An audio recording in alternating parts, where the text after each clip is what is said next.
everyone. I'm Polish Agnes. This is my channel. I'm your host for today.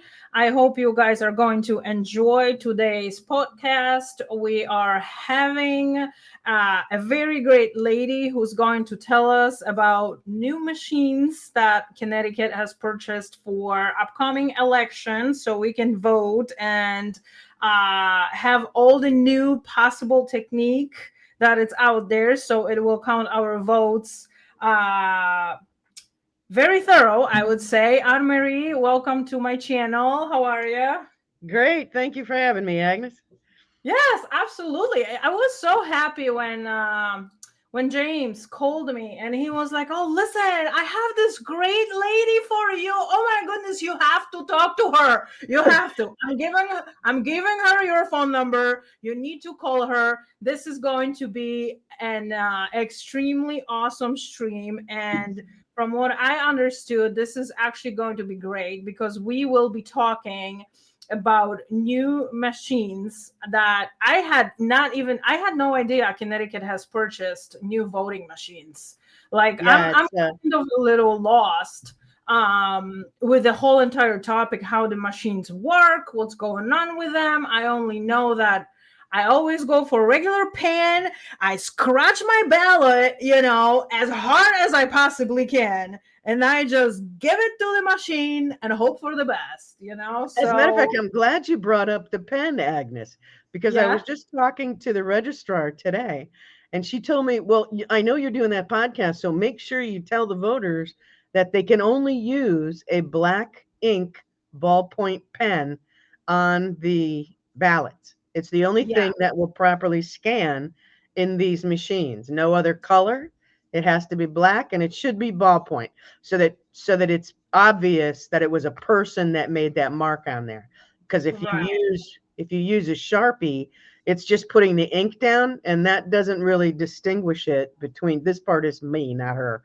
But Mhm. it doesn't distinguish it from a person actually doing it as opposed to it running through a machine and So being automatically colored in. Okay. So where I learned that from is so funny that you have to use a pen and scratch it really, really, really well. I've learned that from, when I was younger in Poland, and also you have this huge lottery here that everyone sends coupons for, and you can win millions, right? So the same type of lottery we had back in Poland, and then you had these coupons, and you had to scratch them, and they would put them through the machine, and if you did not scratch them hard enough, the machine would not read your numbers, and ah, then the lady would be like, "Hey, you gotta scratch it again, you didn't scratch it hard enough." So now every single time, if I fill anything out, I scratch it hard. And the funny part, when I was voting for the president last time, they only had Sharpies, and I was so upset. I was walking that's around the whole entire hall looking for the pen, and then someone asked me, "What are you doing? Do you need anything?" And I said, "Yeah, I'm looking for a pen." And then he goes like, "There should be a pen." I said, "No, there is no pen. There's only a Sharpie there." And he just looked at me. He didn't say anything, and then he handed me a pen. And then I said to my boyfriend at the time, I said, "Do not use the Sharpie." I said, "You have to use this pen." So we both used the pen. I said, "Make sure you scratch it well." Now, technically, the Yeah. Sharpie will work for the machine, but I mean, I have 40 years of experience as a quality assurance professional, so Yeah. I want to see that a man did this, that the person did this, whether a man or woman, I don't care. Yes. But So I tell need to see us, that it was done by a human and not a correct. machine. So, Anne Marie, tell us a little bit about yourself and how are you connected to these new machines? Well, um, the reason I'm connected, I'll start with that. The reason I'm connected with the machines is because I'm a moderator in my town, and I have had to have the training to be able to turn on and turn off the machines. And a lot of things came out in the training that is new to voters. And I was very concerned. I told my registrar that, and I said, I am not comfortable with not informing the Connecticut voters of these changes, so I want to make sure that, this is done. She, of course, said that the people sending them in, the checkers, and definitely the ballot clerks are going to provide the information at the polls. But I, being one of those control freak kind of women, want to make sure that the information is provided truthfully and as completely as possible. People, especially in a rush when they're busy with a lot of people coming through, um, forget things, and I don't want that to happen to the Connecticut voters. I've been a Connecticut resident all my life, and I want them to have the full information. Now, as far as why I started to be a moderator, um, I was, like I said, a quality assurance professional for many years. And when I witnessed the 2020 election go down, it was like a wicked red flag to me because you could see something was happening that was not legit. And I volunteered to start investigating it in the state. I worked with Mike Lindell for a couple of years, 2 or 3 years. And I actually represented Connecticut in his first symposium in Missouri and had a great opportunity to meet some wonderful people. Dr. Frank, amazing guy. Javon knows the machines inside and out. Steve Bannon is like just talking to a comedian. He's he's an amazing person. But that I had a lot of knowledge. And Steve Bannon from his War Room shows would talk about you need to get active in your towns. You need to Yeah. join your town committees, whether you're a Democrat or a Republican, join your town committees and be active there. Get the politicians to talk to you, get them, get firsthand information so that you can be comfortable with what's going on and be there to help make change. So I did that. I joined the town committee. I volunteered to be a delegate at the convention so that I could help pick candidates that would run for us, that I would trust. Got to know a lot more politicians, and my registrar was having issues with having to pull in moderators from other towns. I had been working the polls, but when I noticed that she didn't have enough moderators in town, she had to pull in from other towns to be able to run all the polls, because I live in Wallingford, in a very, very large town. So we have 9 different polling stations, and we didn't have 9 moderators. So I said, well, I'll take the training. So I did, and I've been a moderator now. This is my 4th year as a moderator. 4th year? I don't know. Yeah, I think it is. I think it is. So I run the local poll, and now I want to make sure that everybody has the proper information. Sounds good. So now looks like state has spent quite a bit of money to purchase new machines. They did. Why would they wanted to purchase new machines? Like, are the old ones were bad, or they were old? They were getting jammed up on a regular basis. I mean, if you talk to the poll workers, if you talk to the moderators and the 2 registrars, they can tell you the problems that they had with the machines as they went through. So they announced a couple of years ago that they wanted to buy new machines and told every town that they had to pay for them because it's in the Constitution that the towns are responsible for the expenses of running the elections in their towns. And all of the towns said, no, we can't possibly fit new election machines in our budget. So the Secretary of State took it upon herself, took out a $6 million bond and bought enough machines for 169 towns, which is what we have in Connecticut, for every polling station, and extra machines for the town hall to have for the absentee and early voting things, so that they have extra polls there. So it's all on the Secretary of State. She was the deciding factor in what machine was purchased, and it's the same exact machine that's used across the entire state. Every town has the same ES&S machine. And that was 6 million.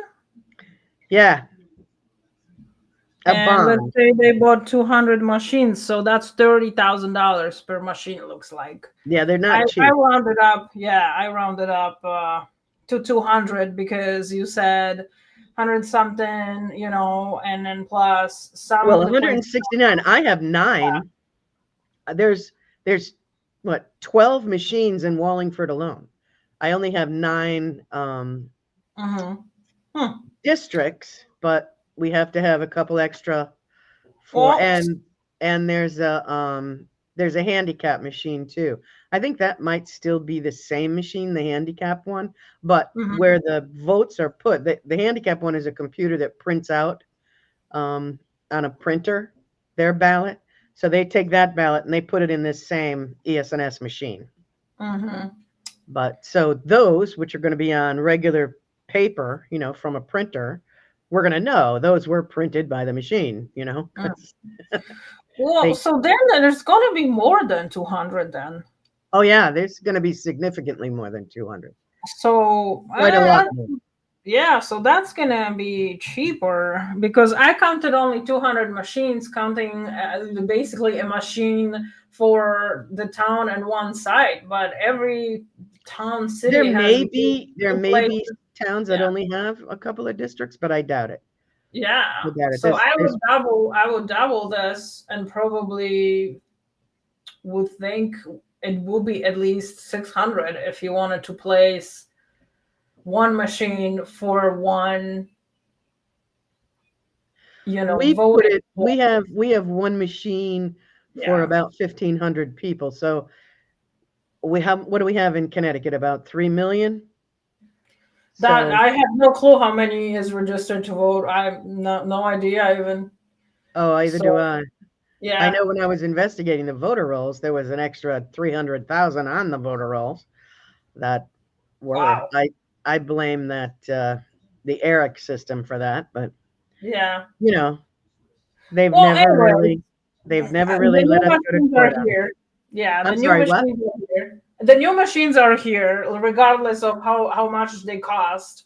I Yep, mean, I they're think here. 6 million is really not that much. I was expecting it was going to be a lot more. You Well, know. I had thought that she had said 6 billion, but Yeah. when I was talking to John Flynn, who's a friend of mine, he said that he didn't think that would be right. He didn't think it was Oh, 6 billion mhm. because the budget for the state is less than 6 billion, so they couldn't have blown the Oh. whole state budget on it. But Mhm. you never know; they might have. We don't Yeah. know. Huh. But Well, so so I'm saying anyway, 6 million just to. how the Go ahead. machines are going to work differently from the ones that we had before. Well, it's basically a scanner, just like the other one was. However, the other one was only a scanner. There was no other features in this machine, in the machines that we were previously using. This one has a computer screen in it, so it kind of looks like a laptop on top of the cart that catches all the ballots. So that part will be the same. It's a different cart, but regardless, it'll look the same. But it does function a little bit differently, and we should probably get into that. So let's start that Okay, presentation there. the PowerPoint. Yep, you're the one that's There got to we put go. that up. Okay, Yep. so it's an ES&S machine. It's actually the DS300, which is what we see when we first turn it on. Voters won't see that. Is this company, the ES&S company, is owned by No Inc. Corporation, which was just recently sued, I mean, like within the last week, for having election fraud in other countries. Don't know too much detail, but I'm sure you probably have some people in your viewing audience that like to investigate. So you should probably look up No Inc. Corporation. That's Mm-hmm. the true owner of ES&S, just to see their background. This is a difference for the machine. There's a memory stick there's actually two of these memory sticks located within the machines. One of them stays in there election after election after election until that stick becomes full, and an alert will come up on the screen and they'll have to replace it. But it's locked into the back of the machine, and I show you here with him putting it in. The interesting part about that section, though, is that right next to this little blue thing, I don't know if, yeah, I probably can't, they can't see my arrow, right? But No, they below can't. But that, you you can see see the, the blue piece there on the yeah, side. okay, so that blue piece is the stick that he just put in. But just up from Mhm. that, where I have that red arrow, that is a outlet that, is very similar to the phone jack, but we know it's a computer outlet like you would have in your wall. Um, the Connected with the Secretary of internet, right? yes, Yeah. it'll hook up to a computer. But the Secretary of State did not purchase the function associated with that. That is for states that want to have all of the votes sent out to either the Secretary of State or the media, whoever they wanted to go out to, so that they can see as the votes are being cast who's winning. But we have not purchased that for Connecticut, so that there should be no use Cords of there. that. But Yeah. this box is located. I'll show you in a minute where it's located. But it is closed, locked, and tagged. So you can't open this box. That's done during the testing phase. The tagging is a numbered tag that has to be recorded in the voter documentation. So there should be absolutely nothing plugged into that. But it is probably a good idea for you to just take your cell phone with you to the polls and open up your where you would put your Wi-Fi. Like for me, this right here will show me the Wi-Fi if I just push that push Icon there. Yeah. the icon there, and then it'll turn it on and turn it off. But there's another place where you can see what it is. Let me see if I can find it. I'm hoping I can. If there's Yeah, it's probably in huh? settings. You gotta go to settings and then see Yep, go to Wi-Fi. Okay. Wi-Fi. So if you open up that Wi-Fi screen, can they see that clearly enough? I don't know. Let me see real quick. Can I get closer to the camera? Does that Oh, help? there you go. Yeah. Your regular Wi-Fi screen. If there is an internet when you're near that machine, which there shouldn't be, there might be some in the location. Like a lot of schools will have them. Mine is a gym. So there might be something in the school. So before you get near the machine, you should check if there's a Any Wi-Fi in Wi-Fi. the room, in Yeah. the building. But then Yeah. when you get to the machine, to see if there's one coming out of it, which it should have a completely different name than the one that's in the building. If you see that, that should be reported Mm, to. mm. I don't think the moderator can do anything about it, but you probably should call your registrar and ask them why there's a Wi-Fi connection coming out of it. I know I'm absolutely going to verify what I just showed you at my Mhm. polling station and Yeah. question it right up front. Mhm. Because, after working with Mike Lindell for so many years, I don't trust anything. Oh, yeah. you You know, shouldn't. With so today's so I'm world. gonna definitely check that. But it'll just give you, a sense of what you're dealing with. Now, this is where that card is located, that section. So it's in the very back of the machine. That the lines that you see in front of it is the computer screen that's going to come up and block that. But that door that you see behind it will be closed, locked, and a tag will be attached to it. You can just look around the screen and you can see the tag that'll be there. And that should not have come off. And only the people that are doing the testing have access to that box once before it's tagged. Now I know the people that did the testing. I was actually there when they were doing it, and some of these pictures actually come from that. That's why this is open, because I was there for that. And I absolutely trust every single one of those. And I encourage you, the citizens, to become familiar with the people that are doing these types of things in their town and determine for yourselves if you trust them. But I absolutely do trust all of the people in my town to Mhm. do things legitimately. And I think for the majority, most towns can say the same things. I can't say that all of them would be, though. Unfortunately, people being people, if they have ill intent, they'll find a way to get into where they can do it. Yeah, that's true. It's just the way it is. There's a second stick in this machine that's up next to the computer screen that you'll see when you go in to vote. It will also be locked and tagged, the door to this. But this particular card will be saved with all of the election records so that when an audit is conducted, this stick, along with all of the ballots, can prove the election's validity. So this stick will scan every ballot, and the pictures of every ballot will be located on that stick along with the results of the election. So those are things to remember. If you have a quality background like me, you're going to want to know how to audit something. And I just told you how to do that. Mm-hmm.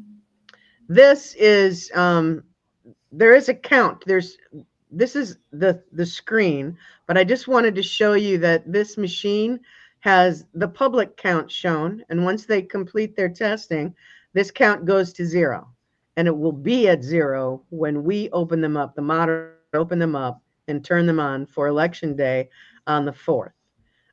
This protected count is not something voters will see, but I thought I should let you know about it. It keeps track of every single ballot through the life of the machine that this machine has seen. This one, they're brand new machines. The 38 ballots that it's showing there are the testings that were done at the state level and at the town level to prove that the machine is functioning properly. So that actually they did some at the factory. They did some when they first got to the state with the machines, and then they did some in each town. Now those compartments will be locked up once all the testing is done, and the seals will be put on for those two. And of course, they change the paper. Trust me. Now, this is what you are going to see when you go there. I don't know why that's cut off at the bottom, but Hmm. Yeah, um, that's what okay it, though. but I can still make it out. So the very first screen that you see is what you're going to see when you walk over to the machine with your ballot, and it's pointing out where you put the ballot in. Those two yellow arrows from the side is where it slides under that, and you can do Mm-hmm. it face up or face down. It'll work both ways, won't matter. Mm-hmm. And you can slide it in. If you've done everything correctly, the next screen is the one that you'll see, which is your thank you screen. Thank you for voting is basically what comes up. And what I'm showing you with the red arrows is where the public count is that I showed you. So when you first go up and you see this insert here screen, look at that number in the first screen and then slide your ballot in and then see that it changes. It should go up by 1 vote once you put your ballot in. Mm-hmm. So And is this that number where that red arrow is? yeah, it's Okay, right. that's the biggest I can make it. So So it's kind of foggy, but you can see in the first screen it says it's an 8, and in the second screen it goes to 9. 9. Oh, okay. All right. So So whenever this you is put the ballot in, just make sure that you look at the number and the number changes. And if it doesn't, there's a problem. yeah. Or if it changes by 10, we have a bigger problem. Yeah, right. Or if it goes back, then even worse. Yeah, yeah, if it takes votes away, you know. But at the same time that this machine is counting the ballots, there is also ballot tenders and the checkers that know how many ballots have been handed out. So the number should correlate to the number of ballots that have been given out throughout the day before you got there. So it's rather easy to determine if it's an accurate count based on the information that is available to every moderator. which is, when it's questioned at my polling station, I instantly go to the ballot clerks and ask them how many ballots roughly have they handed out. They come up with a number. It correlates with the number that's on the machine, and the voters are satisfied. But people do like to know that we're really paying attention to, Yeah. what goes on when we're doing this, when we're doing the elections. Mhm. So this is in the event you happen to have made a mistake. Okay. This screen right here is exactly why you do not want to do early voting and you do not want to do absentee voting. So this Yes. particular election, we're voting for the offices in our town. So we have mayor that is up for election. We have the town council that's up for Mhm. election, and we have the board of education. Mayor, of course, there's only two candidates, so you're basically picking one. The town council has 12 candidates, six from each party, and the board of ed has 12 candidates, six party. Both of those in my town, it's a 6-man or a 9-man committee. So you're allowed to pick up to 9. Just out of curiosity, there's rules in Wallingford. We can only have 6 people maximum from one party on a committee. So we have the next 3 will come from the other party. So that you know, the top vote getters in one party gets in there, and the top voters in the other party gets in there. If, and depending on which one, where they fall in the overall count, that determines whether they're going to go in. But if you should accidentally color in another circle instead of just the 9 you're allowed to vote for, then this screen is going to pop up. And it's going to it's going to tell you exactly where you have overvoted. It's going to say, in this case, it was the person voted for both governor candidates. So, that's wrong. And it's going to tell them that but you have a choice here.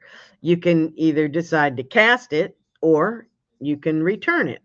Um, if you hit cast and it goes through, but your mistake is, let's say, in the council section, none of the people that you selected for council will count.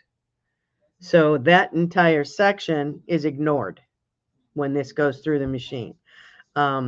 If as long as you didn't make a mistake in the board of ed, those will go through, and the governor will go through, or the mayor in this case will go through, but not where you made the mistake. You're not the one there during early voting and absentee ballot when the ballot goes into the machine, and they absolutely have to cast the vote to put it through, and only the votes that are in the correct, properly filled out will be counted. So, but seeing as you can vote on election day and you're the one putting it in the machine, you yourself get to make this choice yourself. And what I definitely highly recommend is if this screen comes up and it says you overvoted, because it's going to come up if you undervoted too, but I'll talk about that in a minute. You hit the return, the ballot will come back out to you. You take it right back over to the ballot clerk and say, I'm sorry, I made a mistake. I need a new ballot.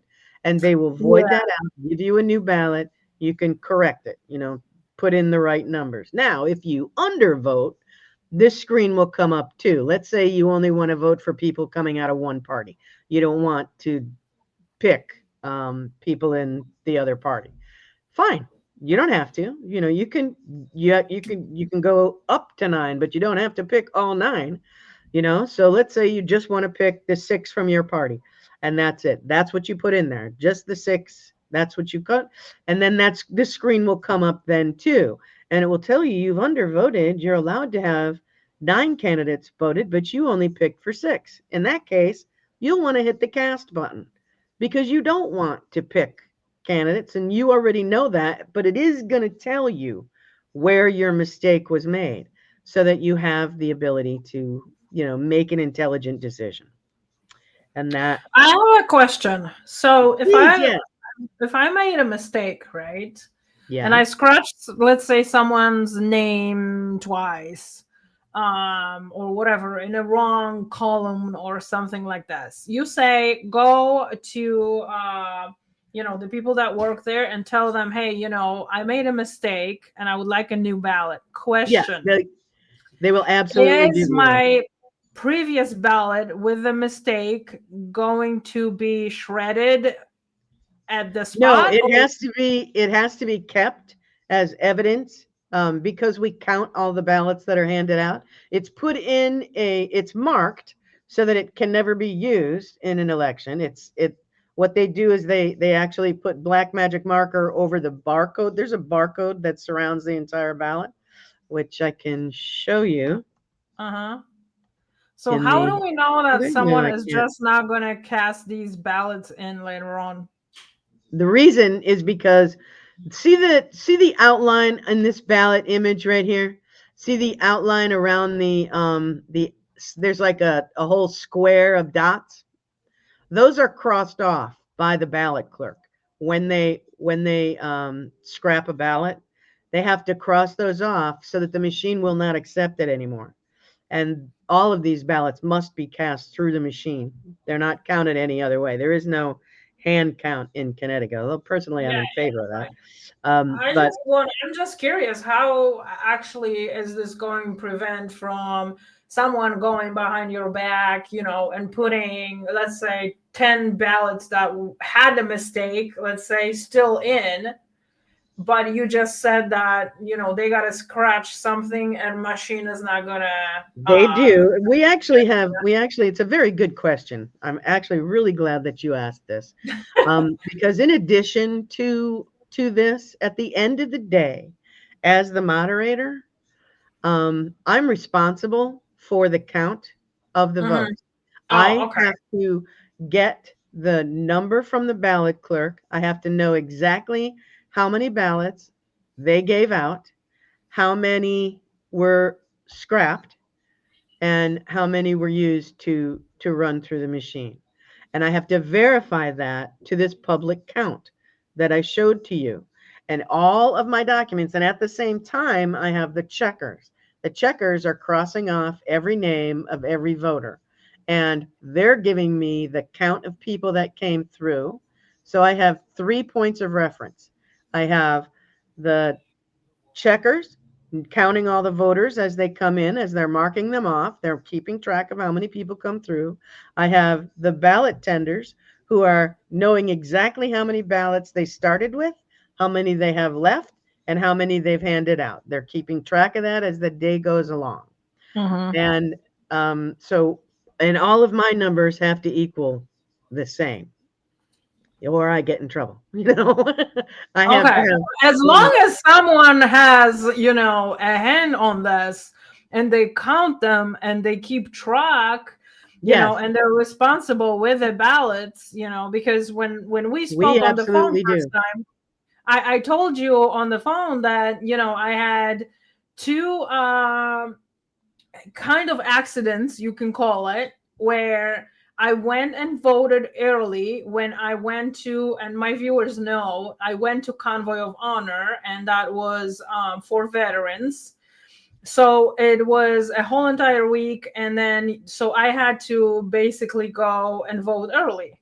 So I did. I received the ballot. I, scratched my thingies and then I put it in a machine. And then when I came home from traveling, another ballot was waiting in my mailbox. So they sent me another ballot. Huh. So, another question is, are those machines in city halls, are they being monitored anyhow? Are they having any cameras? Do you know? The You mean the drop boxes? Yes, the drop boxes. That depends on the town. Uh-huh. The I know that Wallingford has positioned like the ones that are in town hall.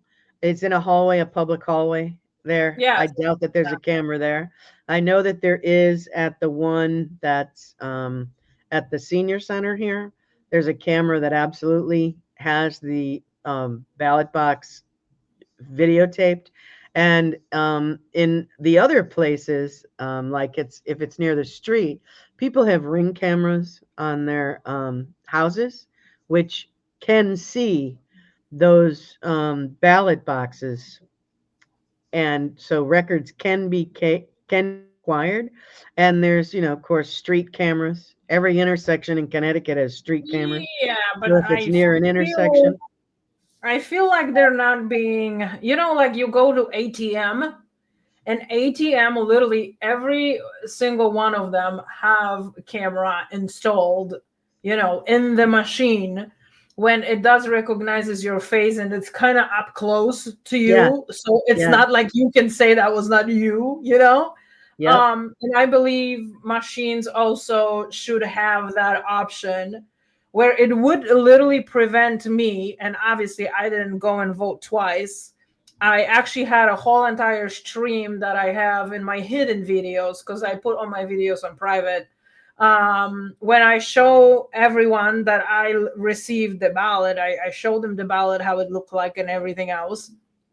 But it would prevent me from, at least by my face, it would prevent me from voting twice. Because if I yes. cast Well, the one, once if you there was no submitted your camera, first one, yeah. once you submitted your first one, it goes into the town clerk. The town clerk verifies your name and marks you as absentee ballot. So you're already pre-marked on the voter roll as being an absentee voter. So, Yes. So how um, come they send me one? Because I cast it into the machine, I uh-huh. so like I I, Well, I you're was not I was allowed to use absentee ballots on election day. You're not allowed to do that.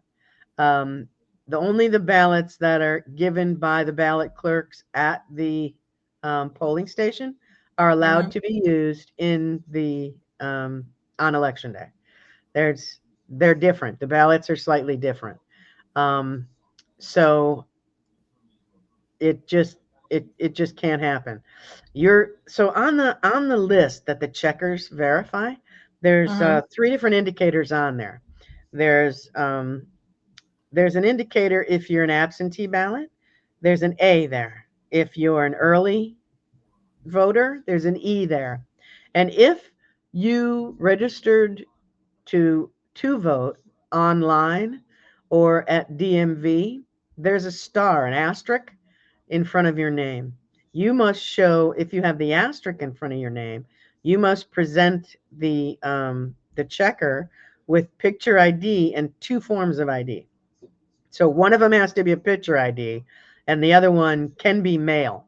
There's a lot of things in the list that Wait. are acceptable, but if So if you register at the DMV, you said then you have to present two forms of ID? there should be a star at your name because the registrar themselves have not verified you. So I know this is true in Wallingford. Huh. Um, how the registrar in your town is instructed to do it, I don't know. But we want to ensure that every single name that's on the voter rolls that is presented at the polling stations, each voter has been verified personally by um, someone qualified to do so. Mhm. So in our case, we would prefer people register to vote at town hall with the Mhm. registrars so that they can properly verify all your IDs and your name on that list is guaranteed to be accurate. Mhm. If there's nothing on there, so this is why when they go to the polling station, you can get away with just showing a current piece of mail as your ID, as long as it has your name and address on it, because we know any name on that list, unless it has a star on it, um, it already has been verified. But Mhm. it does have to be a current piece of mail, so it needs to be sent to you like that day or within a week, or it's not considered valid. So But that's what well, they were speaking of, doing to people when I went to City Hall, which is another case that yeah, basically has happened to me. We registered last year.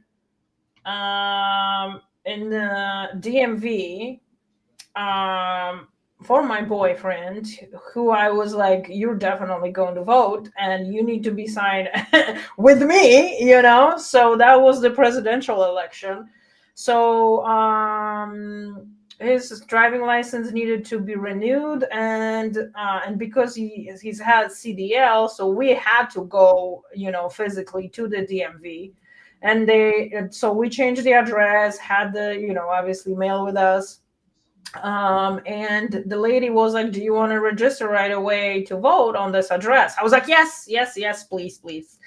And then what happened, we go and vote, and we go late because there's always work, right? I'm not taking off just to go and vote. So we go Right. there at like, I think it was 6 or maybe 6, closer to 7. And what happens, of course, I'm on there because I've been registered to vote for years here. I think it's like 7 years now. And plus, I also was registered under another address earlier, but the same voting place. So he's not on the list. And I'm just like, I'm stunned. And I'm like, you know, I'm looking at the lady and I said, "So what now? What do we got to do?" And she's like, "Well, you're gonna have to go to the city hall and register." And I'm like, "But he's already supposed to be registered, you know?" And I'm just like thinking in my head, and I said to my boyfriend, "But we got a piece of paper, a confirmation that he was registered, because when I came home after all of this, I found it." So we went to City Hall, and then we waited for 4 hours for him to be registered at City Hall. And they asked him for his license, you know, which was federal license. And then they asked for a piece of mail, which, you know, it was not really that hard to find, because you go online and you have multiple things that you can find, and like a car insurance or bank statement or something that will display your name. So Yeah. they accepted this, you know, luckily, because who knew that all of a sudden you're going to need a piece of mail in City Hall, and you're going to actually end up there for 4 hours, you You can know? also And use you can also use your vehicle registration too. You know, if you yes, drove your but own car there, your name and right. address is going to be on your registration, so that's sufficient too. Anything that has your full name and your current address on Yes, it but we is drove my legitimate. car. There's a list. There's a whole list. But you know, We it's drove a good my thing you car. brought up registration because Yeah. registration ended on Friday midnight. So no one is allowed to do same day registration right now. Yeah. And that's They crazy. can that's How they I don't know. That was eliminated according to my registrar. it was. Um, I mean, if you say so, then we were still able to register the same day. And they yes, said, this is the first year they told us we can't. We were like exactly. And dancing because that's it's crazy. That's we just were beyond. we were absolutely dancing because it shouldn't be that way. People should be Have a aware that, possibility. Yeah. they're on their voter rolls, you know. They should know. Yeah. All they gotta do Yeah. is make a call to town hall and just ask the registrars, my name on the voter roll, you know. Yeah. As a That's all you matter gotta of do. the fact, I went online and I checked. So, you know, both our names are registered, and it tells you the place where you need to go and vote, you know. So I'm just like, huh, how did that happen? You know, like twice. There's like, they gave me a possibility to voting twice, and then they take away his ability to vote, you know. Yep. So like, what would happen? This is my question. This is what I think. What would happen with his vote later on if he just decided that, hey, you know, I'm not going to go and I'm not going to register, you know, that day? His name would just be somewhere in the cloud, and there is a big possibility that name would have been used by someone. And I'm not going to say who, because, you know, there has been fraud all over the place. And it has been found in Connecticut as well, you know, and it's been Yes, proven. they were In videotaped in Bridgeport Bridgeport. and people are in jail right now for Yeah, putting yeah. No, for there's putting actually ballots in more. there. Now, There's more. nationwide, the effort from Mike Lindell was to have people stationed out because there was a national concern about are these boxes that we're dropping ballots in during COVID, are they being monitored? Are they, is there cameras on them? I Yeah. actually told the mayor here, why don't you just put the ballot box in the police station? See if they, if you put it there, that's safer. Right. And at least Should be. It the should cops be. are there. They Yeah. rejected that plan, but um, they were a bunch of citizens across the entire country parking their cars like across the street from these the ballot drop off boxes and Yeah. videotaping. If they see Yeah. someone walking over with a handful of ballots, they definitely got a real good video of that. And all Yeah. of the people that were arrested in Bridgeport were videotaped dropping these in. I don't know if they were done by citizens that just, did it for them, but or if they had cameras mounted. I'm not sure. They could have had the cameras. There's actually one more slide on this presentation. I wanted to show the voters. Yes. Let me put it back in here. There we go. Yeah, there's just one more. This is the end. All right. Now that door that you see open next to where this ticker tape's coming out is going to be shut, locked, and sealed. That little bubble that you see up there is what the seal will be coming out of. But right next to where the screen is, the ballot comes out. I mean the total the totals of we'll call it the receipt. The receipt from the election comes out. And as you can see on this particular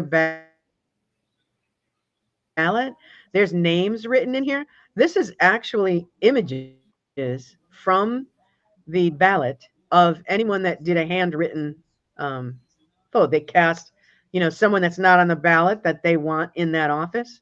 There's two things I want to tell you here. Well, actually, probably three.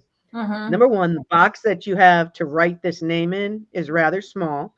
So you're going to have to write small, and you must get the full name inside that box. And you absolutely need to color in the bubble that's above it on there, or it won't register. What I just said about these bubbles applies to every single candidate in there. Because if it's not filled out with a ballpoint pen, black ink ballpoint pen, that it won't register. The machine will not register it. Okay. But if you write it in, it's scanned. Every single name that's put in there is scanned and put on the ticker tape. But the one thing that I don't think anyone knows is there are only approved write-in names that are allowed to be counted in the state of Connecticut. So even though you see Bobby and Mickey Mouse written in here, this was, of course, a bunch of test ballots that we had used. So they were just, throwing names on there. But if you have, a legitimate person that, you really want to vote for office, they won't be counted unless they're listed on the approved write-in list. The write-in list is available for any voter to see. All you need to do is when you go to vote, go over to the registrar's table where the moderator and the registrars are and ask to see, may I please see the write-in approved candidates? They have to show it to you, but you got to ask. They don't post it up on the wall, but it is available to you. So number one, fill in the circle completely if you have a write-in. Verify if they're an approved write-in. You could still write in somebody else if you absolutely hate everybody on the thing. Who cares? It'll come up on the tape like it shows here. And, I have to say, there have been quite a few Mickey Mouse votes throughout the country. So, if we actually counted them, I think in some of the cases he might have won some of those elections. But that's just me telling you that. I truly have no proof. I haven't counted it, but it wouldn't surprise me. So that's it. That's the end of the presentation. You can go back to just us now. Okay. Where are we? There we go. Hey, that's us. Yeah.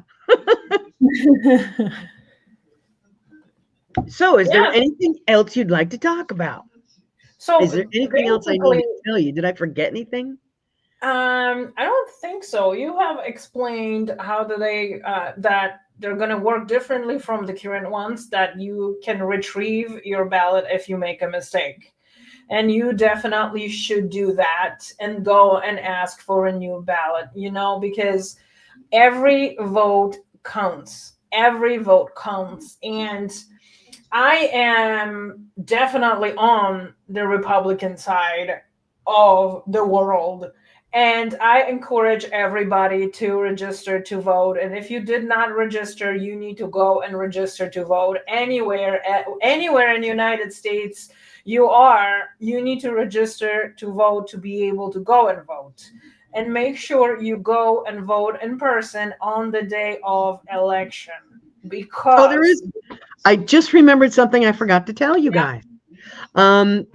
There's I you know how I said that the Secretary of State did not purchase the function of the machine yeah, that cooks up to an internet. Well, she yeah. also didn't purchase the marking of the ballot. So the there's a printer function within the machine that will print a serial number on there. So each ballot can be serialized and the serialization is scanned in. So you can have the option to be able to match the paper ballot to the actual scanned in image on the stick. But she did not purchase the serialization of it. Now, all of these things do cost money.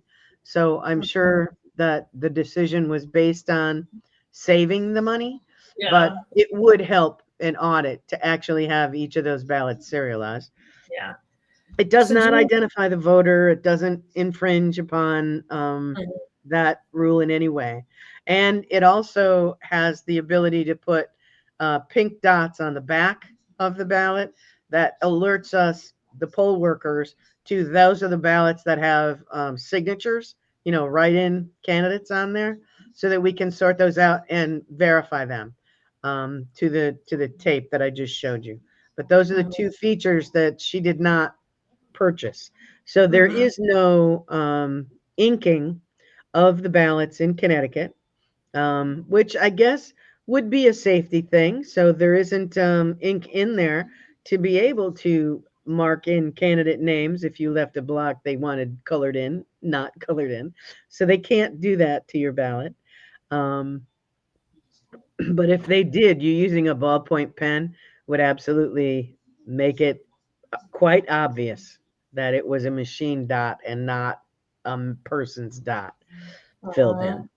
Yeah, yeah. So we should be able to get the results faster, correct? With these new machines, the count. Provided there is no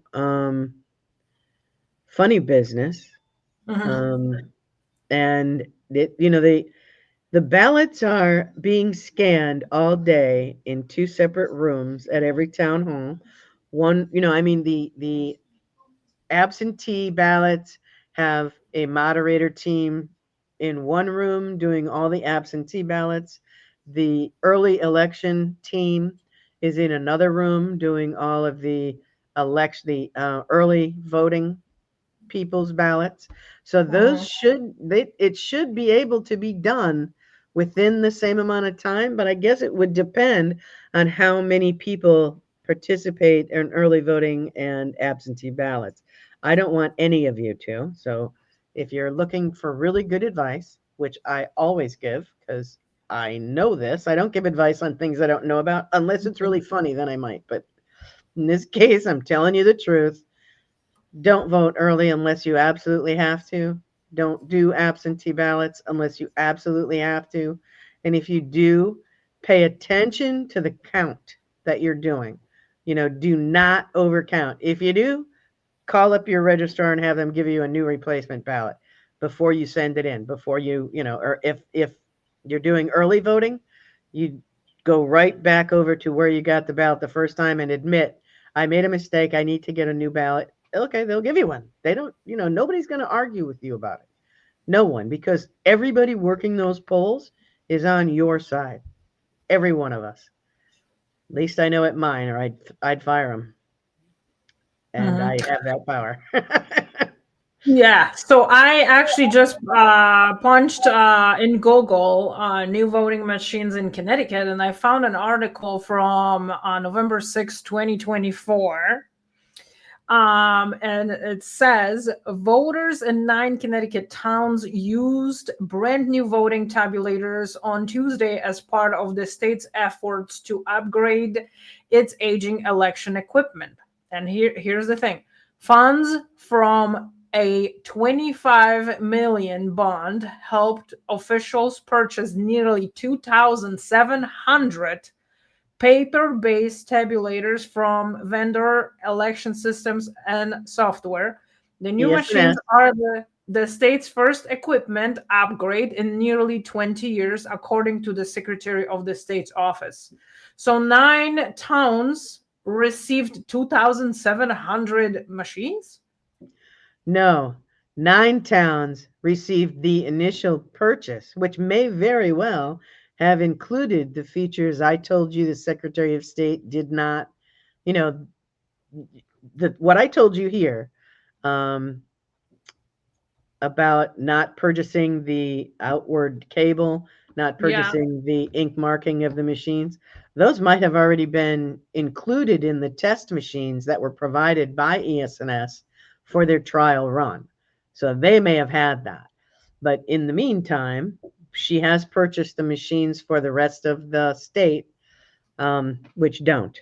So and it's interesting you should bring that up, because when the registrar first gave us the training, she talked about it's been tested. They had these bank boxes that they put inside the cart that we have the ballot machine on, and those stack perfectly inside it, because when we open those to get those ballots out, it looks like spaghetti in there. They all just float all over the place, and Uh-huh. there's absolutely no order whatsoever.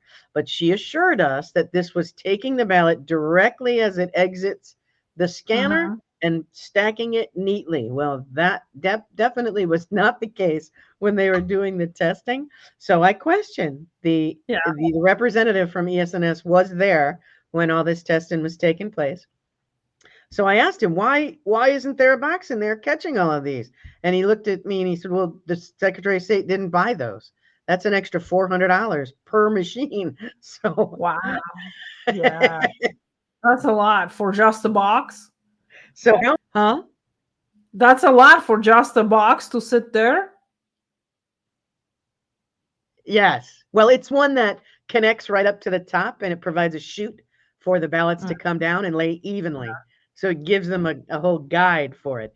But she didn't bother to do that. So we're going to have to spend time stacking those and getting them into the locked bags, which is another thing. The ballots themselves are removed from that machine by the assistant registrars and the moderators, such as myself.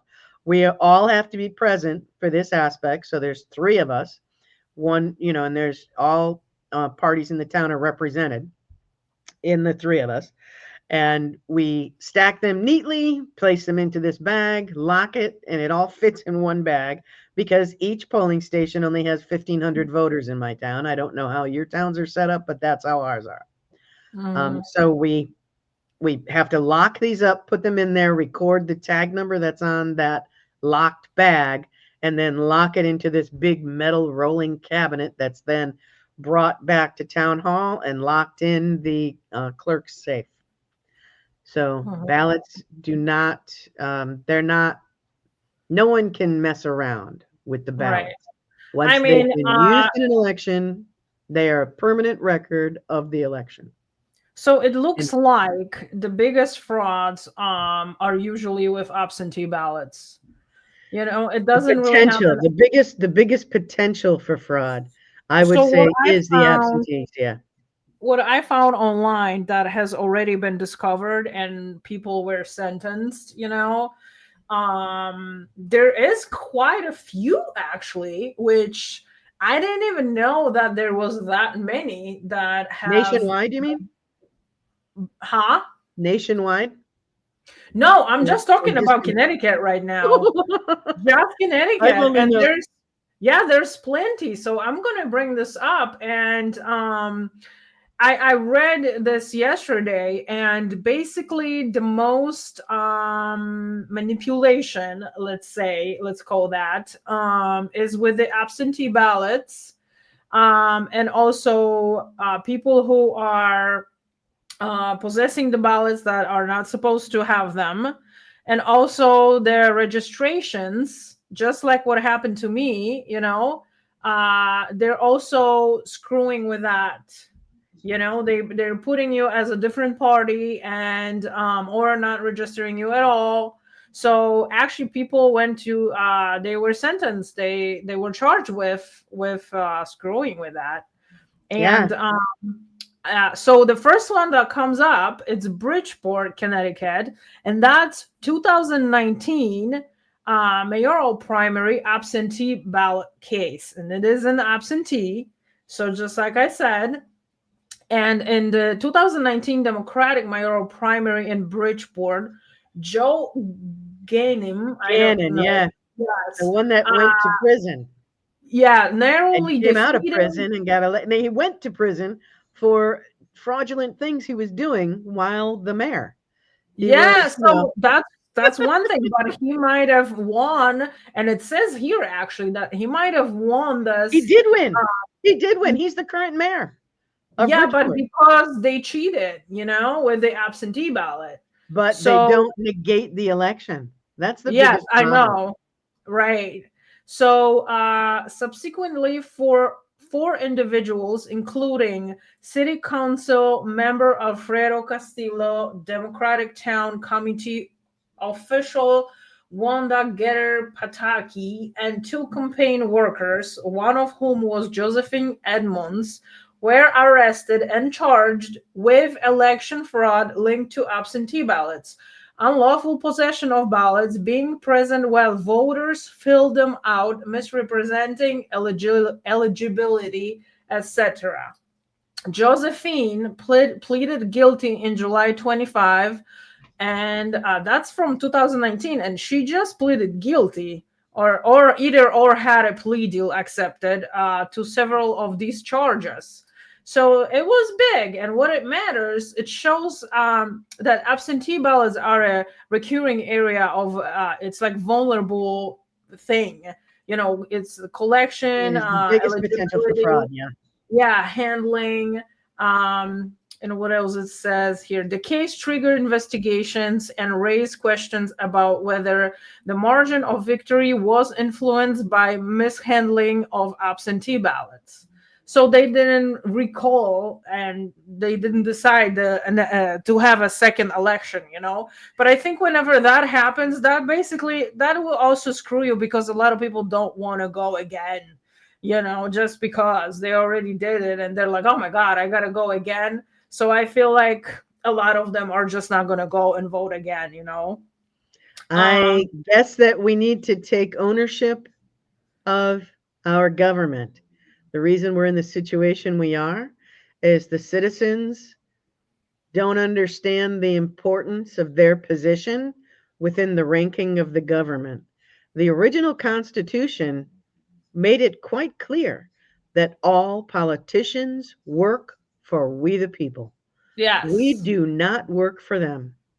And unless we're willing to step up and take back what is rightfully ours, they're going to crap on us till the cows come home.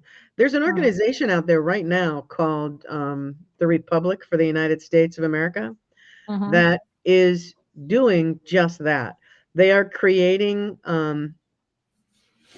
county assembly, county assembly meetings where the citizens can gather and voice their opinions about what what kind of candidates they want, who do they feel is a criminal, who do they feel they really need to get out of office, and Mhm. they can empower, provided they have enough people that are acceptable to the mass. Okay, when I say acceptable, I don't mean to some outside rule. I mean you're gathering the citizens within your own community and you're deciding the people that are going to do what I'm about to talk about. But the Constitution allows us to form our own jural assembly. So we can designate 25 people to become a grand jury. We can create our own grand jury. But because we don't use the provisions that are provided to us within the Constitution, we don't do any of that.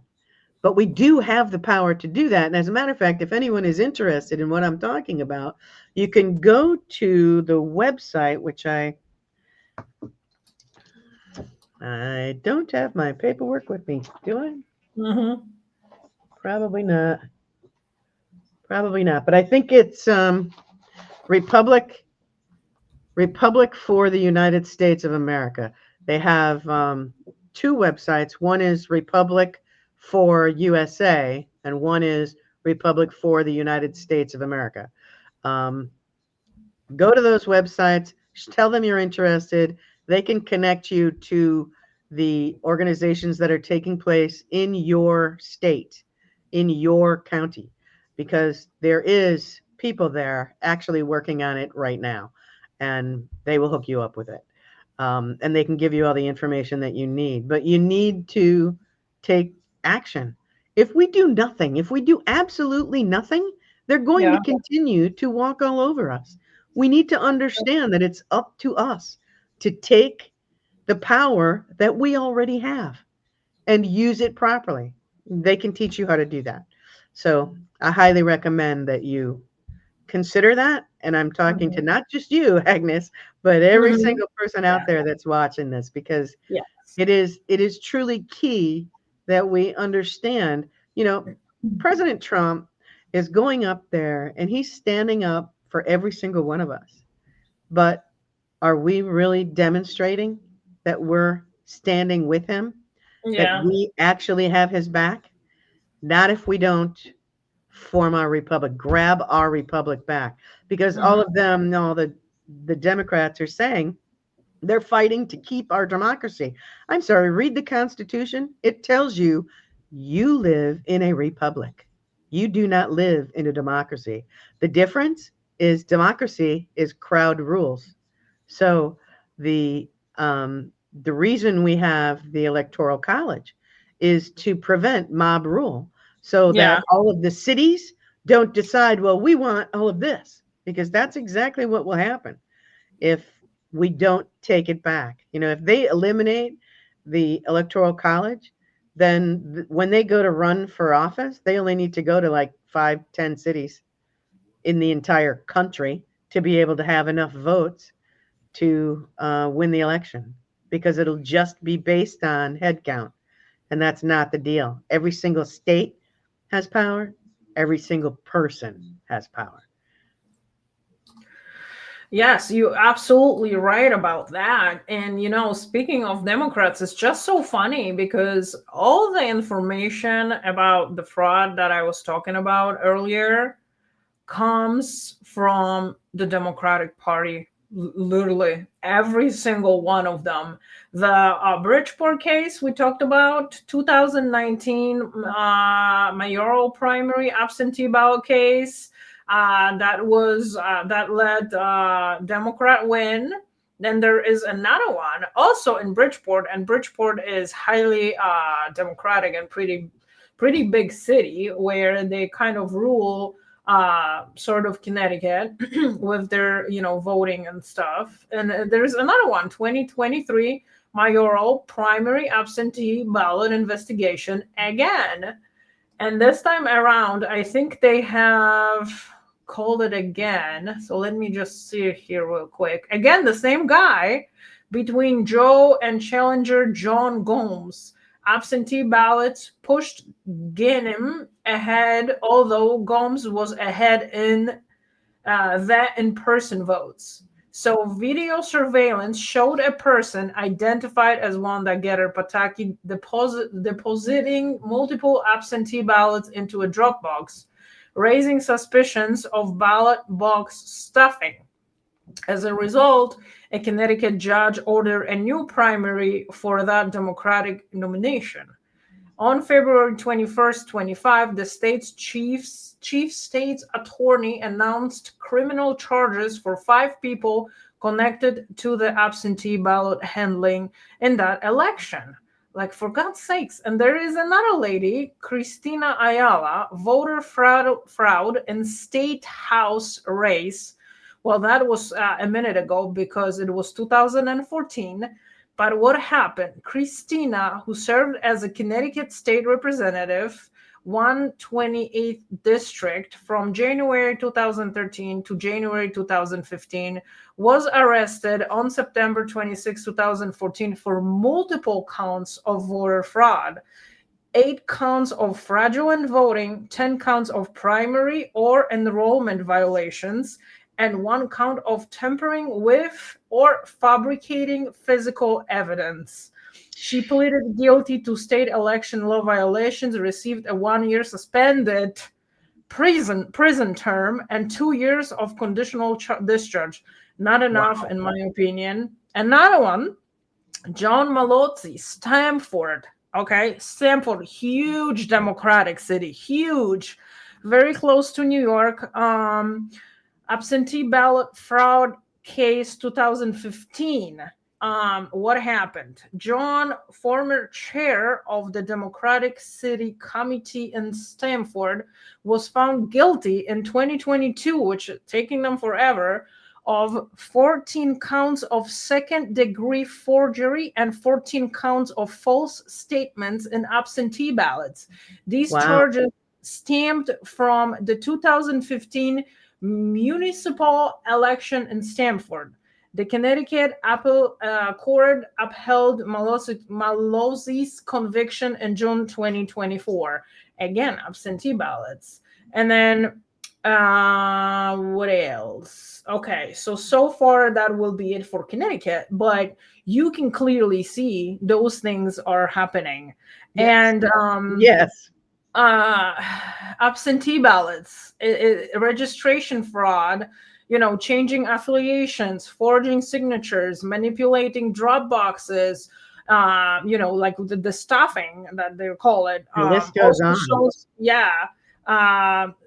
Shows up as see registration fraud case in Torrington. Oh, there was one in Torrington when a lady just manipulated the registrations at the DMV, and she also was charged. I had that somewhere around here.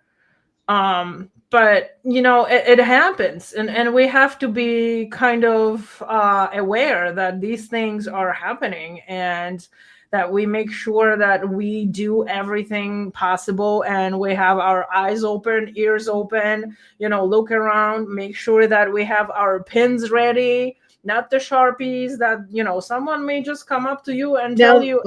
I can tell you for a fact, every single table at the polling stations in Wallingford will have black ballpoint ink. Okay.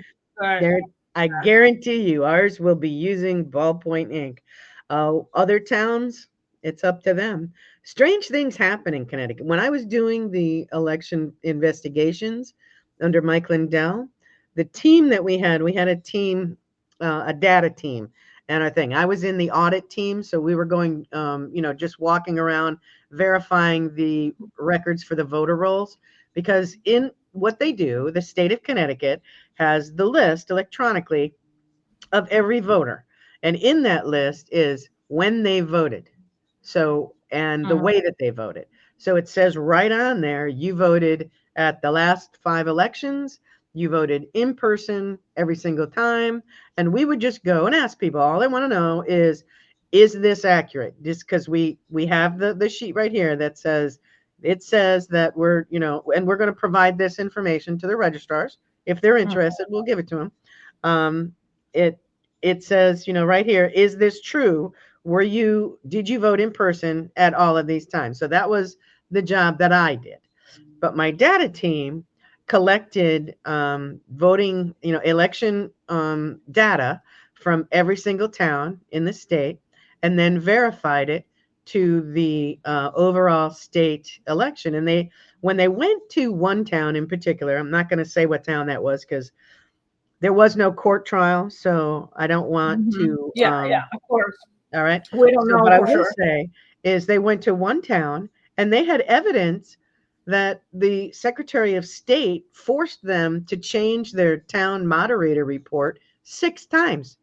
The What? Secretary of State from Hartford had a town not anywhere near Hartford add 5,000 votes to the totals from that town. They forced them to do that. And when we put it online, we of course made memes about Yeah. about this election fraud. The secretary, this was the previous Secretary of State, not the current one. She resigned within 2 weeks. Once we put those out, she was like, she wasn't dealing with it. She basically said though her husband was sick and that she had to quit the job to take care of him. Which, okay, we're glad you're gone. We're good. We'll leave you alone. So I believe that that was discussed. With the registrars about they can't do this to us. We are the people sitting in the chairs, counting the people coming in, counting the ballots that are going out, verifying the voter rolls are are correct based on we can go out there and look at the doors, and see, do these addresses exist? Are these people really living there? The registrars send out letters before an election to verify, or to alert you that you haven't voted in so many years and you're about to be taken off the voter rolls. Do you still live there? Or whatever, and they will get responses and respond accordingly. If you want to stay on the voter rolls, could you please come down and verify this information for us? And they'll keep them on there. But you have to come in and vote. There's a rule that after 5 years, if you've ignored voting for 5 years, Yeah, they will take you away. they can take it off. Some people only vote in the presidential election, so Yes, that's not good. But I can't make people do what they don't want to do, and I wouldn't. That's not who I am. But you should be aware of these things. But of course, we also have the Secretary of State who prevents them from taking names off. But we have evidence that they died. Well, no, sorry. They have to stay on there. Really? Why? Because we really need dead people voting? Please tell me. Yeah, right. I was wondering what happens when someone dies? Then what? Well, what happens? Um, Are depends. their name automatically? Now, let's say all your life you were born and raised in East Hartford, Connecticut. All of a sudden, in your elderly age, they had to put you into a convalescent home, but they moved you out of East Hartford and into a neighboring town to go to the convalescent home. If you die in the town that the convalescent home is in, the only registrar that's going to be notified is that registrar in that town. So that registrar will look on their list and say, well, maybe they became registered to vote at that convalescent home there, and they're just going to take them off the list, or maybe not. If they weren't on the voter rolls, they're not going to do anything about it. They'll figure, okay, well, family took them off. We're done. But the other town that they were, East Hartford, still has them on the voter rolls. Wow. They may not receive the death notice because it's up to the clerk of that town to send it to the other registrar. So that's a problem.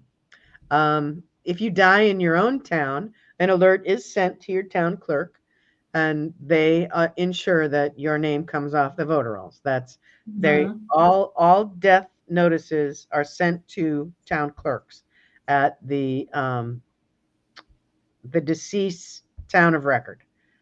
So they get it. But imagine how many people now. You got me thinking here, because imagine how many people just they do die. They don't even have to be old, to die.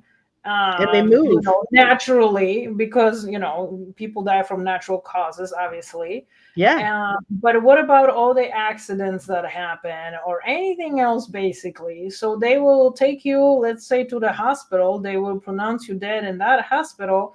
and this is the place where you died, right? So That's where you die, but they have your ID. If you die in the hospital, they're going to use your ID and contact the address that's on your thing. We'll tell them what town clerk they need to notify. So, okay, so at provided least that's, you're, yeah, yes, taken care of, because that's scary if they never contact anybody. Let's say if you didn't have an ID, because people sometimes don't have IDs, and right, they can, right. they can identify You know, them, and they maybe just die. they're conducting a No Kings rally and they don't want anyone to know who they are. So they're not going to Yeah, carry their license, but all of a sudden they get hit by a car. What happens to them? Who i'm knows? suspecting i'm And they're wearing suspecting masks, so no one yeah, can see their exactly. face. Yeah, I'm being facetious here, and I apologize. I I am in favor of people demonstrating. I'm not in favor of people causing damage to other people's property. yes, yes, I You mean, we have know you what have the something you want to Democratic Party demonstrate, is have at doing. it. Go right ahead. Have a ball. But Yeah, but freedom of speech. what is so funny about this No Kings protest, like I looked at some of the pictures online, and I looked at Glastonbury, and I looked at, I think, Hartford was the second one, a pretty big one, and it literally looked like a convalescent home got on loose, because the people that went there and the pictures that I saw, they had to like wheel them in. There was mostly, I think the age was 75 plus, and they were with the walkers, they were sitting on their walkers, and they were on wheelchairs and stuff like that, and mostly just elderly people that have attended this rally, let's say, or protest. And I just sat there and I'm thinking, do these older people even know what the Democratic Party is up to?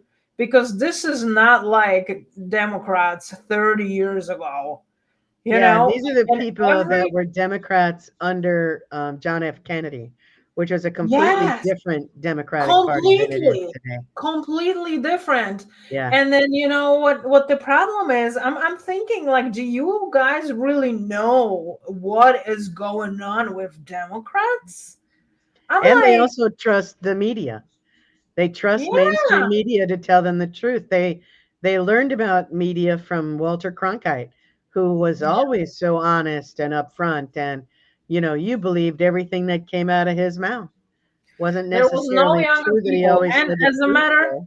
as a Huh? matter of a fact, I'm gonna go on my Facebook and I'm gonna show you, because I mean, when I first saw this, I was like, Yeah, are bring they? it up.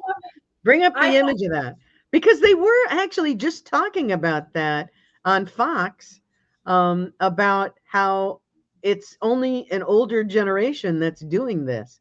The younger yeah. generation, the college students and what have you, except for Okay, so the I real have, radical ones, aren't. all right, They've I left the Democratic Party. yeah, I have, let me see if I can share. How do I share? Share screen, Facebook, share. All right, can we see? Yeah, I'm gonna make it, and then I'm gonna take the banner. There. Yeah, Hold the on. majority look older. I don't see any college age people there. Except for him, maybe. No, he's probably a professor. And he's some kind of a candidate or whatever. Oh, But look at these people. But hold on, that's not all. And then listen, you cannot stand. This is Glastonbury. This is a city hall in Glastonbury. Because yeah. I work a lot in Glastonbury, so I exactly know where this is. But like, why do you stand on the street? Like, look at this guy on the left, like sitting there on a white lane. Like, are you trying to kill yourself? Like, what is wrong with these people? And you see, like, everyone just standing on the street. Why are not they not standing on the sidewalk? They may have been told to get off the sidewalk, but No, um, no. You can't be told to get off the sidewalk. There's just no way. I've done a lot of protesting. There's just they no way. just told us at a demonstration I was at That what Where? was we were at the square in Bethel, and they told us we needed to stay off it, stay in the square, stay on the grass in the square. They didn't want us in the street, of course, but they didn't want us on the sidewalk because there were people that needed to walk up and down the street. So they Well, did okay, tell us that's that. a little different, but they Yeah, were not like you gotta leave. Or look at this picture. Do you see yeah, they're these? already in the wheelchair there. Yeah, Two the of them wheelchair. together. Like, look at these people. I don't know if you can see, but I can enlarge the picture, and there is literally like people. This 75 You years know old that guy people. you just had on there was my teacher. Oh, this one? Yes. Oh, no kidding. Yes. Oh, that's so funny. And this one, He this was a teacher you at can Penny High see School. mostly just older people, and then you see just one American flag, and that's it. There's no flags whatsoever, And I'm just like, did the what do you call it? Here. This one is better. Yeah, And there this he thing is too. This is wearing a John mask. Larson. He's Yeah, um Larson, I believe, is a congressman for Connecticut. yeah. So only one American flag. This is what I'm always looking for, right? Yeah. And then still just one and the same people, and they're like, I'm sorry, I don't have anything to like against old people, but like, I mean, can you just kind of understand the fact that the time of your youth and when you needed to work and you needed to get your life together and raise the family, it's over. Like, you need to make this country better for the younger people, not for yourself. Look at this guy here on the left and the Yeah. lady. He Like, probably went to school with Miss John Larson. you cannot see younger like younger. I'm even saying 40, 45, like, I'm not saying 20 years old people, but I only looked through a few of the pictures, and that was what has caught my attention, and into this protest, that I was like, the old generation literally wants to lead us to Democrats. Why? Because what I just came up to Those today. were the ones that were trusted in their era when they were, because Yes, everyone yes, bases thank you. Yes, everyone exactly. bases their decisions on the most important time of their lives, and that would be when they were when they were actively working, when they were making an impact on things, and what the party that was in power at that time was, and they absolutely were definitely doing much good, was the Democratic Party. Yeah, um, the Republicans were more in favor of the businesses, the business owners and things like that. More wanted the Republicans in power. That's like flipped. Trump flipped it. To be perfectly honest with you, because the you had said earlier about all of the fraud shows up as Democrats. I find that hard to believe. I don't believe that criminal activity is limited to just one party. I believe that we need to know the people that we're putting up there and know that they can be trusted, because obviously Trump was stabbed in the back quite a bit when he was in power the first time by people in his own party. Um, I'm not going to name names because it's just not what I do, but I'm sure others out there are probably sitting at their screens shouting out names all over the place, but I won't do it. It's no, no, no, we I'm the don't kind of need person to. that only brings up stuff I actually have evidence of. You Yes, know. yes, exactly. And this is why I only read the cases from the internet that I found, that Exactly. people were actually, charged, and they got sentenced, and for sure that happened. Like other things we could talk about, but we have no proof, we have no evidence, so we can't really. Yeah, I'm But not naming also, names here. But also, there is a lot of controversy about, election with Biden and Trump, and we all deep down in our gut know what happened, even though I find it. there have no been convictions or anything like that. But So they absolutely refused to take them into court. No judge would accept the evidence in their courtroom. And mhm. if that isn't corruption, I mean, right there, you have judges put in Yeah, power by both parties, yet none of them would look. That right there is evidence of corruption, you know? yeah, they Criminal brought multiple, those brothers. What was their activity. I name? consider it criminal activity. I Huh? forgot the name of this case that the brothers, the two brothers, they brought the case to Brunson, Scotland. Yes, the exactly. Brunson brothers Yes, yes, to the Supreme Court. yes, exactly. And what happened with Yeah. that? Like basically nothing They happened. named, well, I don't believe they're closed yet. He There had are not. several cases. I don't think so, but I don't really know. I had to step away from all of the social media posts because I was Yeah, yeah, spending, I couldn't get work done because I'm the right. kind of person that, if I see a problem, I need to step Mhm. out, step up, and start fixing it, and that's what I'm doing. I am active in the Republic for America, and I'm a moderator in my town. I attend the town meetings so that I can have an impact in what politicians think Mhm. and, provide information to the public like I am right now about the things that I feel they need to know, the things that I can't sleep at night. If Yeah. I know something that can hurt other people and I don't tell them, I can't sleep at night. So Mhm. I get Right it now I'm totally. old, so sleeping is difficult anyway. But So but it I is. have a question from the chat, Yes. um, that I see here on my screen, and someone is asking, what is the chain of custody of the ballots after the count is over? Do you know? Okay, so I'll be more than happy to answer that question. Yeah. Thank you for asking. The ballots are removed from the machines by, like I said, the moderator, the secretaries, the assistant registrars that are in the polling station with the moderator.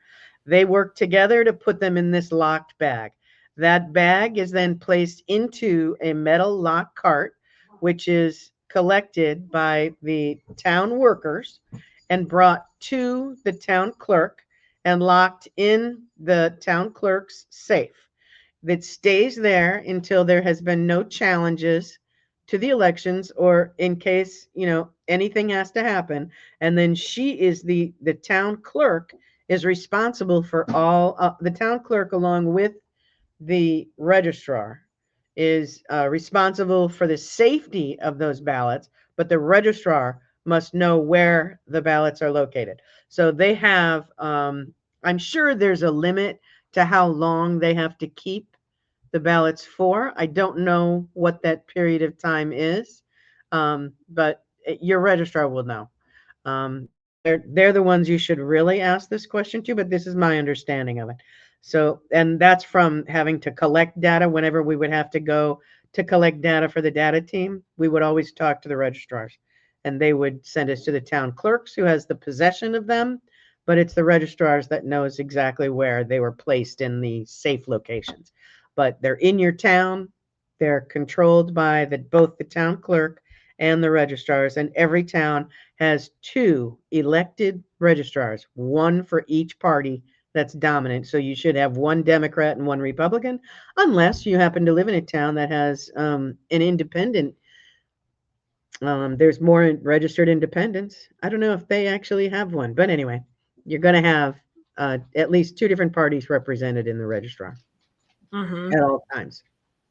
So Required. another question that I would like to ask, is what are the pros and cons of electronic ballots versus paper ballots? An electronic ballot can be changed off-site. They can be changed by algorithms that are put into the machines. And you have absolutely no proof of what you voted. Unless you Hmm. take a picture of it yourself, just as you're pushing the button, which no one does.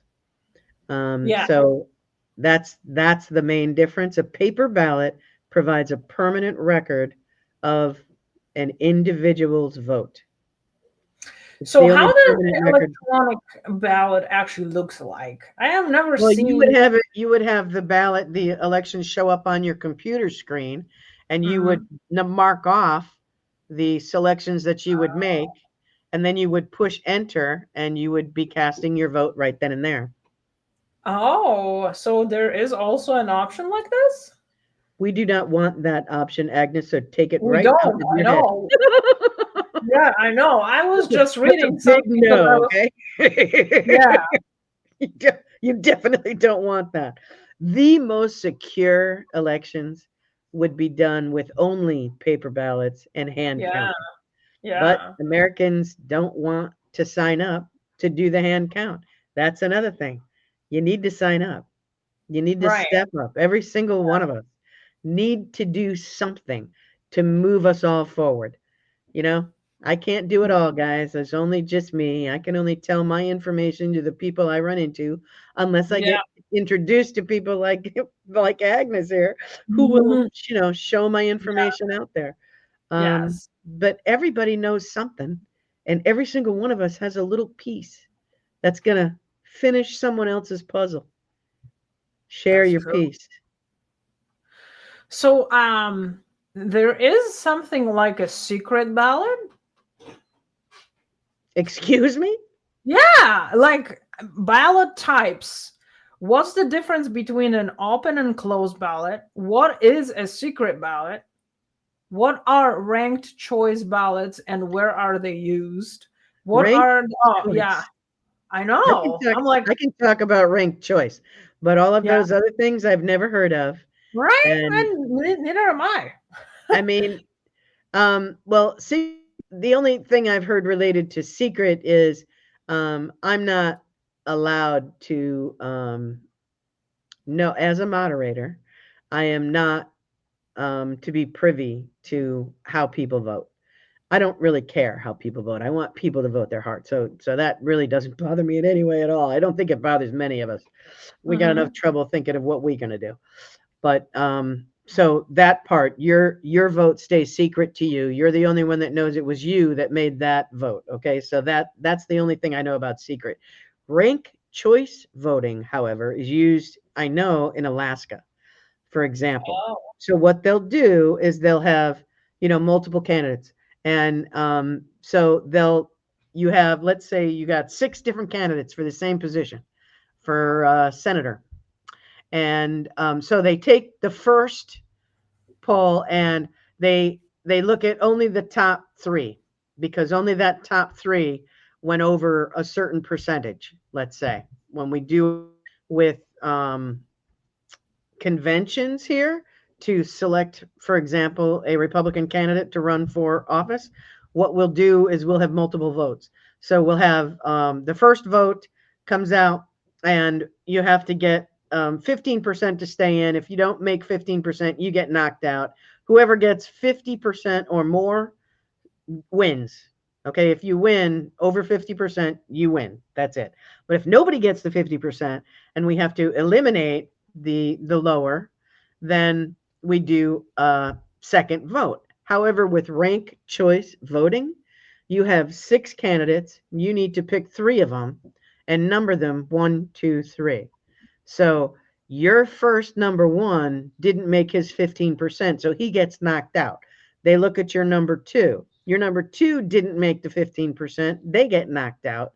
Your number 3 is the one that they count, and it's usually someone that they want to win the election anyway. So you're basically wasting your votes with ranked choice voting, because you're picking 3, they can pick whichever one of those 3 they want to be the winner, is basically how that goes. So hmm. whichever one of those 3 is the most popular to the people doing the counts, that's who's winning. That's what happens in Alaska. That's why what's her name is still the senator up there. the Mhm. Republican senator. I Hmm. can't think of her name. It starts with an M. Yeah, no, I wouldn't know. I She's like, the I biggest only rhino know in. one name. She's the biggest rhino in the Senate. Yeah. They use ranked choice voting. They wanted to do that here, and I am dead set against it. I pray to God he doesn't let it happen.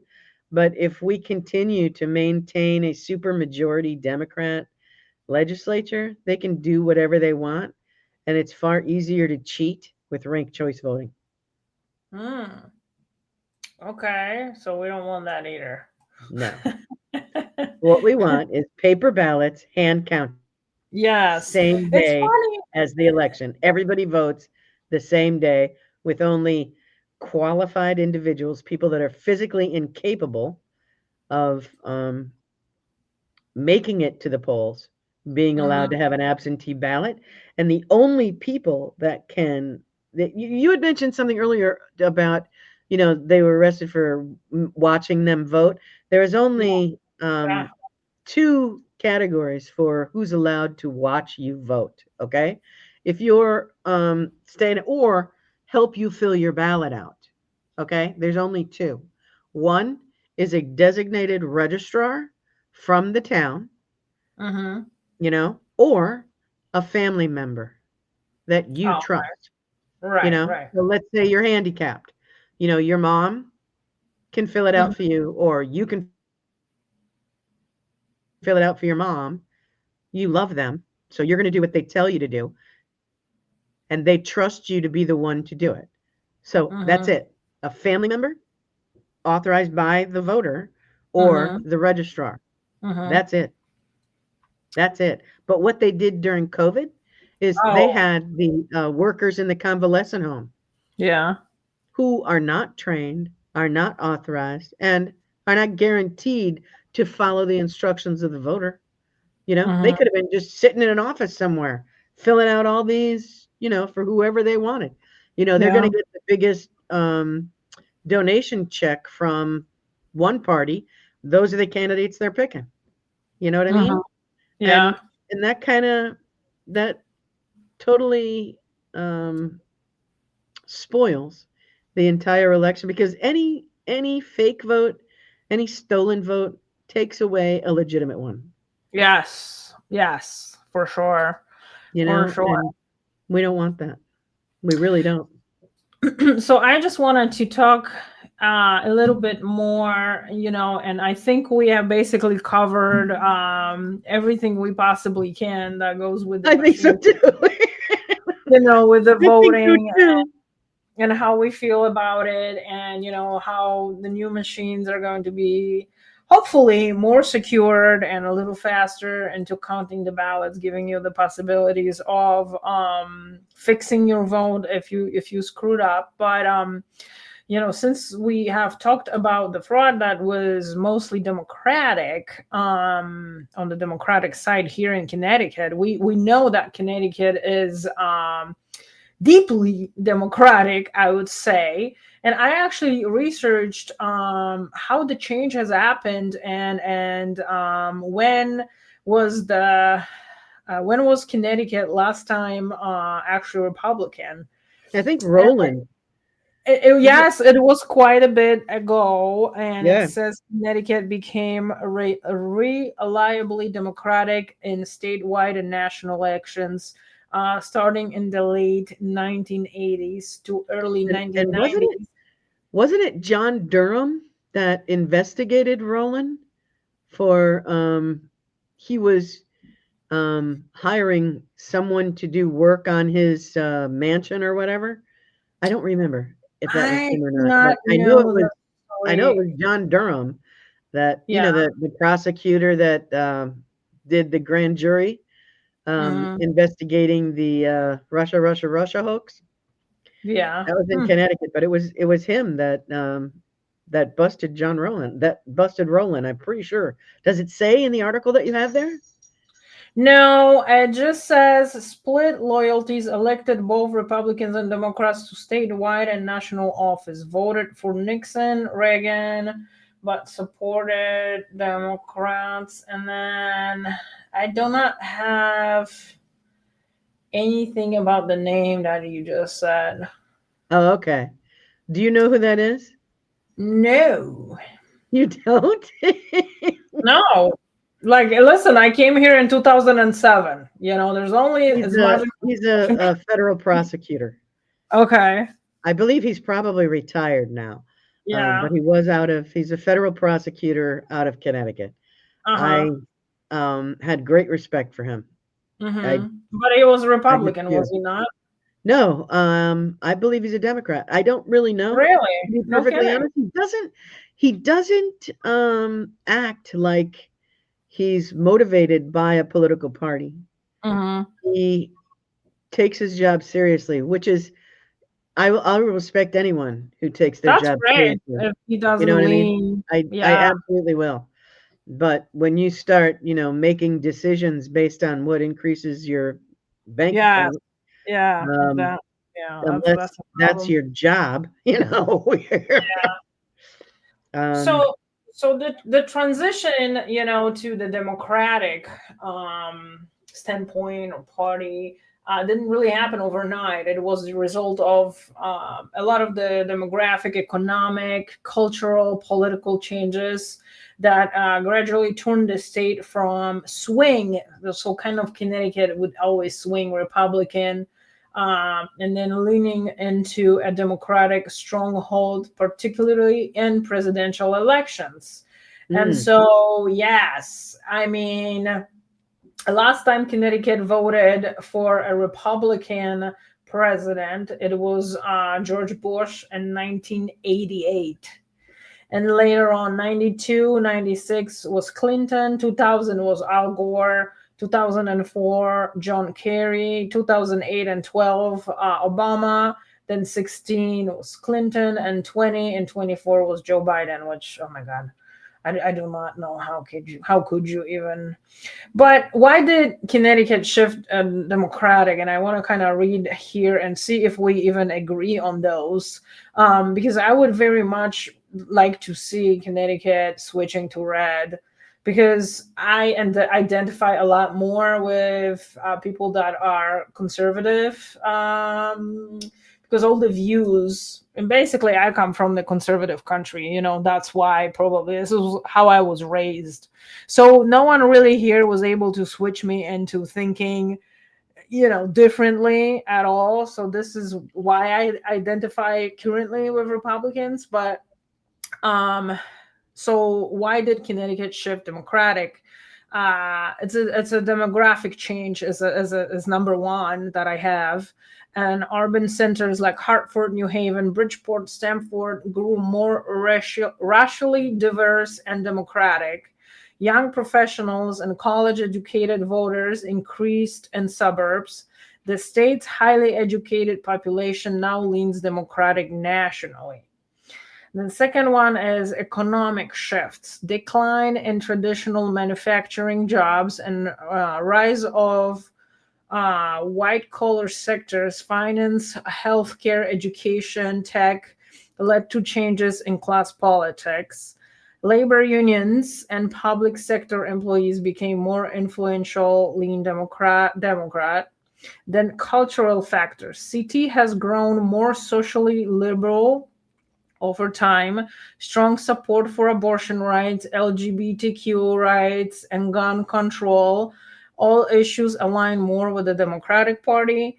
Many affluent, educated voters began to reject Republican social conservatism, especially post 1990s. National GOP shift. As the National Republican Party became more Southern, populist, and conservative, especially post Tea Party and Trump eras, it lost appeal in northeastern states like Connecticut. mm, Many moderate Rockefeller Republicans who once thrived in CT were politically displaced. Local democratic strength. It's another one that I have, and that's the last one. The Connecticut Democratic Party has built strong institutional control over the legislature, statewide offices, and the congressional delegation. Republicans have struggled to field strong statewide candidates in recent decades.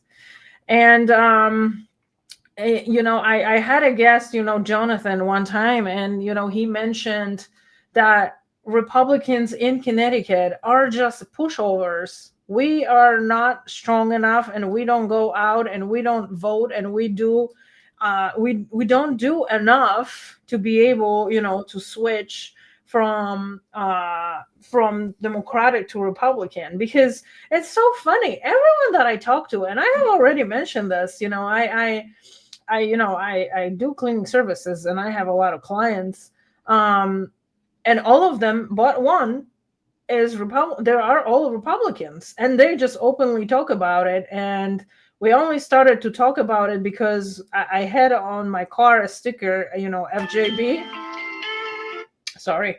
And I had FJB sticker, and they would like literally start a conversation with me about it, and that's how I really know, because a lot of times I don't even see them. But during COVID, a lot of people were basically home. They work from home, whatever, and when I was going and cleaning, they would like, oh, I like your sticker on your car, and that's how I know. And then anywhere else I really go, maybe it's just because the way how I am, that whenever I talk to people, they're always turn out to be Republicans. There's huge Polish community here, in New Britain. And I also travel a lot with in between Connecticut and New York, because I drive for an agency, and we transport people from around here to whatever in Connecticut you are, to the airports, so that would be JFK, Newark, and LaGuardia, or even Boston. Depends where they want to go, or any type of different type transportation you can really imagine.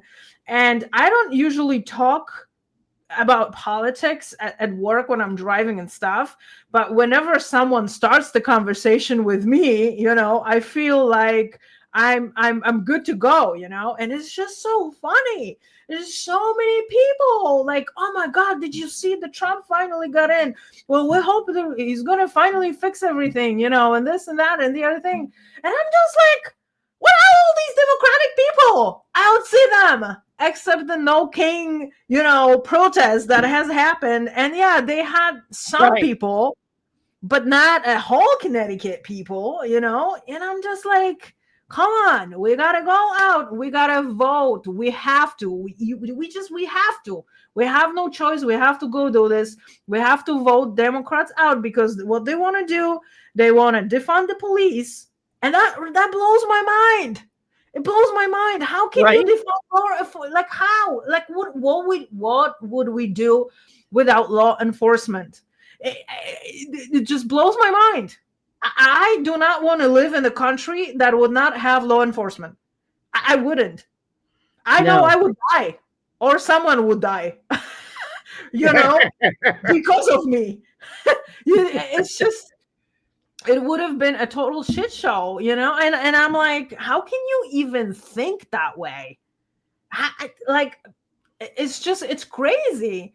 And then, like abortion rights, okay, you can lean, I'm not going to judge anybody for whatever they want to do, but like, come on, some of the things that they're pushing, they're really bad for you, and they're not optimistic for the future. Like, they are constantly taking the money out of your pocket. They're not putting money in your pocket. They're not giving you higher compensation. Basically any company in between 2020 and 2025 to follow the inflation, we didn't get paid more, Yeah, to be right. able to tackle the inflation the way that it was going up. Like, you still are making $20 an hour. People at, I don't know, let's say Stop and Shop, or I don't even know how much they are making, but I know that I have some tenants that are working in Dunkin' Donuts, and they are making literally the minimum wage, 17.60, 16.69, something like that. And the lady was like, There's like three people living in like two-bedroom apartment because people can't afford anymore to live on their own, honestly. And the lady, one of my tenants was telling me, oh, I'm gonna get a raise, this and that and the other thing. And then I Googled, and it said that Connecticut goes up with their minimum wage. So this is why she actually is going to get paid more, not because the company values her, is going to pay Right. her more. Right. So So like, minimum wage is based on the assessment of how much it actually costs for a person to live, based on the cheapest everything. And that's how minimum wage is set. And that's the only thing that gets impacted when the cost of living goes up, is it that changes. yeah, right. Luckily, I do not they know don't how reduce people it. survive on $17 an hour. Like Yeah, literally it's nuts. $17 times 40 hours, right? That's $560. That's before they take your Taxes. taxes. Okay, Right. so let's say that that's times four, because you usually have 4 weeks, right? So that's 2,000. Well, it's not going to show because of my background, but it is 2,240.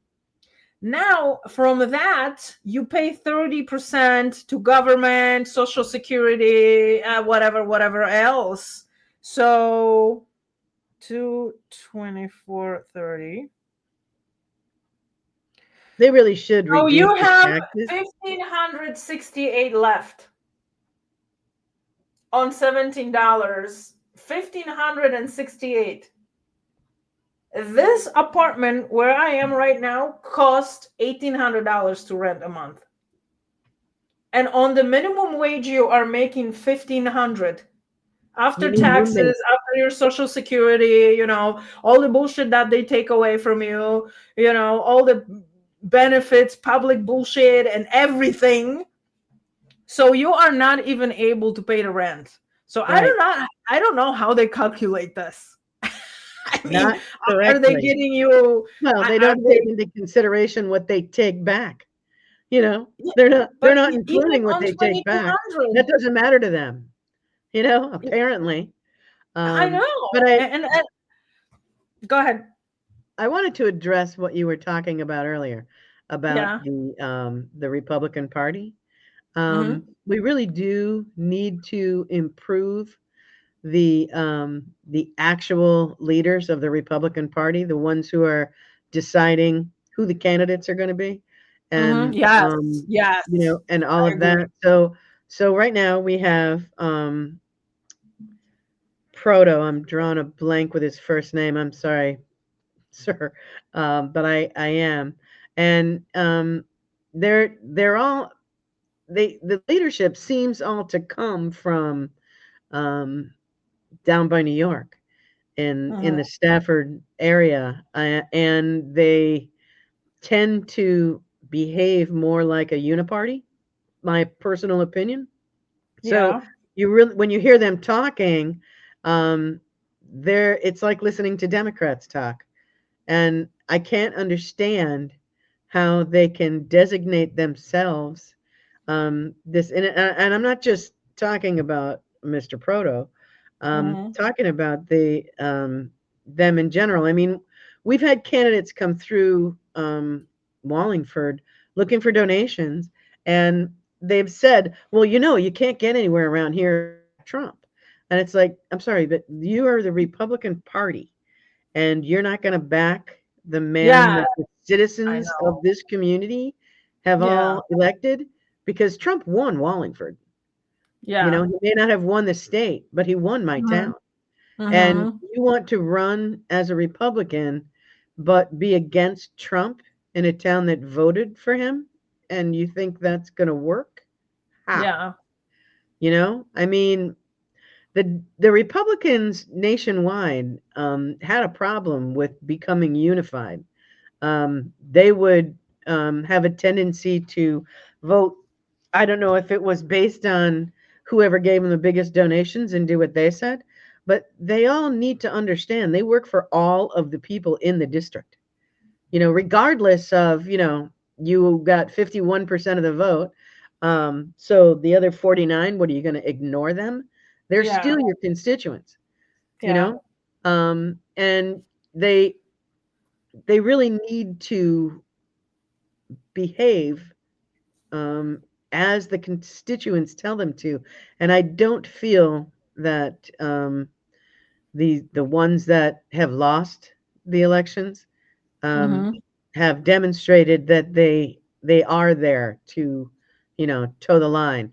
People want the image of a Republican that Trump is representing, but not many of them can stand up to that level.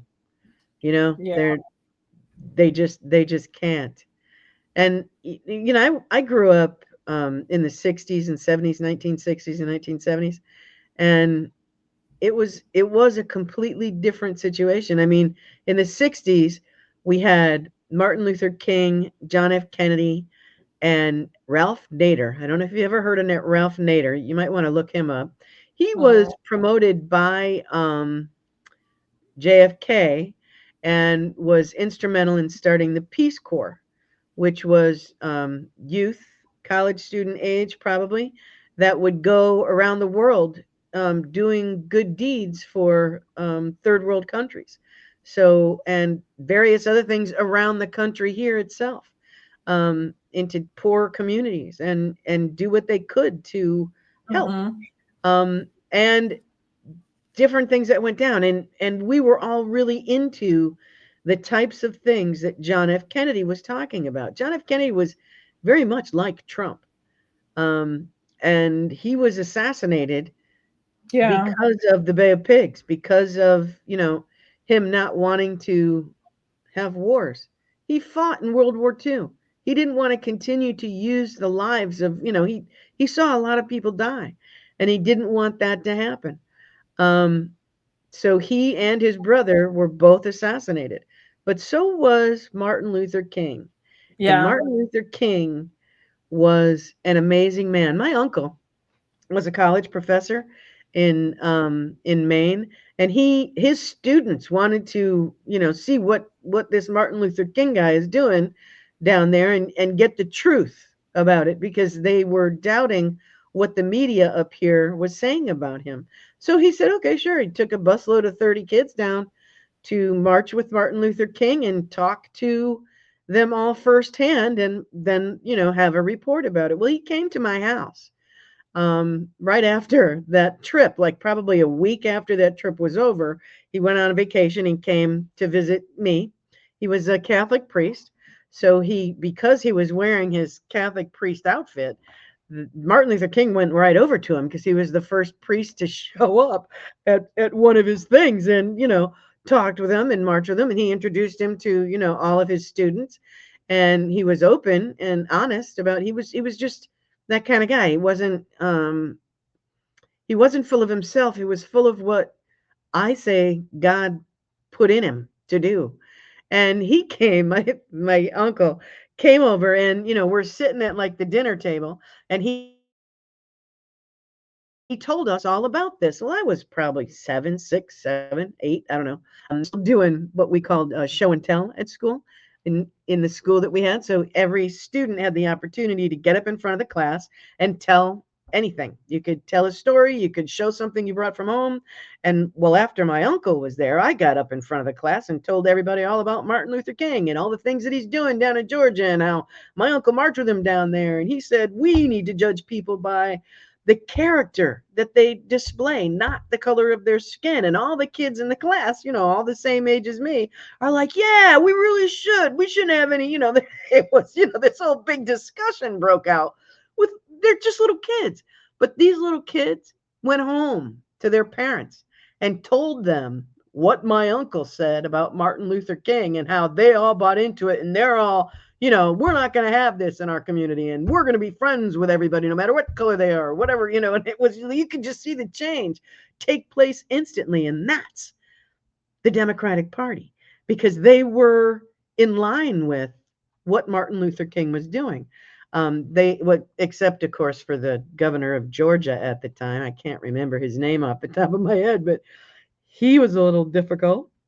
But But this was the whole mindset of the Democratic Party. That was the strength that they had. They were on the right side of every situation. And now we take a look at Trump, and it's only Trump's talking points that are on the right side of every situation. They're defending the defenseless. You Mhm. can't defend, having 20 genders. I'm sorry. You can't defend. You can't. You just can't.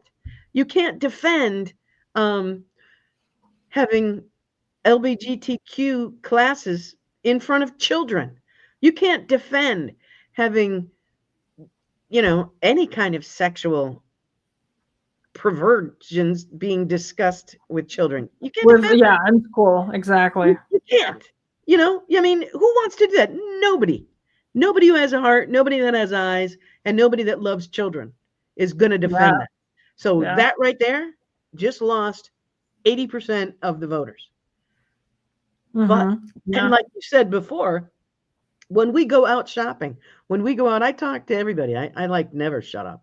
So, so when I'm out in public, I'm talking to everybody about everything. And I'm not talking Democrat, Republican, because I don't care. You can be whatever you want. You can feel any way you want. I'm still going to love you. I'm still going to talk to you. I'm still going to let you know how I feel about something and why. I can defend every opinion I have. So I'm absolutely going to do that, but they're all on my side. I haven't talked to people that started arguments with me when I talk about the things I talk about. I do have, passionate feelings about certain topics, like the list I just spit out, and they listen and comment. And, other than, have you seen where the tinfoil is in the store? Those are the kinds of conversations I have with people, though I have had those too. you know? Mhm. But yeah, I feel that the majority of the people I speak with are conservative. But I do attend a church that's rather diverse. So people Mhm. in my church vote both ways, Mhm. Democrat and Republican. And I have to blame I mean, not social media, but I have to Yeah. blame mainstream media Media. Yeah. for Yeah. falsely presenting things as Yeah. fact They're when they're not. definitely creating the narrative, for people, and people do watch TV, and especially older people, like we saw in the No Kings event. And I'll tell you that I do have a lot of older people that I clean for. So I either have older people or I have people that have kids, younger kids, and they're working a lot, and then they're busy with kids and they don't have time to clean. So those are the families. It's funny, like I don't really have anybody in between, so it's either older people that are, it's getting harder for them to clean themselves, or like those younger ones who have young kids, and they're in school and busy. And so I can tell you that every single time that when I come to these older people's houses, they are watching TV and they are watching news. And various people watch different type of news, but the news station goes on basically 24/7. And this is what everyone has done, like years ago. I remember, because to whomever house you showed up, they always had news on. And it's just so sad that you can so easily manipulate people into whatever agenda you want, by just displaying stuff on just a mainstream media, on the TV. Like, it's a Yeah. tool.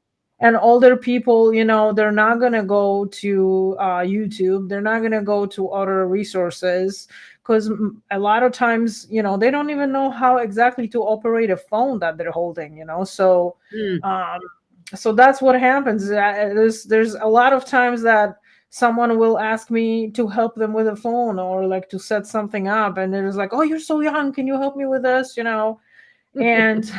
And it's just a little sad that we don't have an honest, none of them stations are honest, unfortunately, and they don't really report how things are, and they are controlled. And it's just so upsetting, unfortunately, that It is. this happening, and older people, they believe what they see in the TV, because used to it was supposed to be the truth that you were finding out, right, years ago. Well, not anymore. Now try to tell these people that whatever they see in the TV is not basically not true. Right. And They yeah, didn't bring up and that. they're like, what are you talking Yeah. about, What do you mean they So, lie? Then they lie on the internet too? You yeah, know? yeah. It's It's really hard crazy. to navigate. I mean, it's hard to navigate, and whatever happens, nowadays, you have to research so hard and look at so many things, so many articles, so many streams, so much stuff that people talk about, and then in the end, when you look at all these, you have to kind of listen to your gut feeling. And that's how I usually operate. Have you checked And out Ground News? no. I want you Ground to. Ground, mhm, Ground News, news. because they will show you how the left presents an article, how the right presents an article, Oh, and they will then show you their version of what the whole truth is, and then show, they'll do that first, and then they'll show you how they're presenting it and how they're presenting it. It'll show it right wow. on there. You should be able to find it. You have to, I think, subscribe to it to be able to use it. But there's a lot of podcasters that are relying on that for Really? Oh, getting their media. I highly recommend uh, you check it out. You yeah. you said every house I go into, the news is on.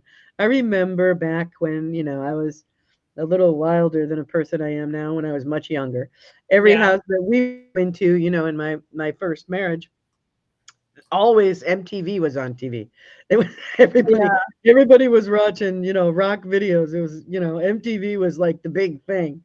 And then wars started happening and everybody was on CNN or catastrophes, and it's like they keep creating these to draw people to watch the news.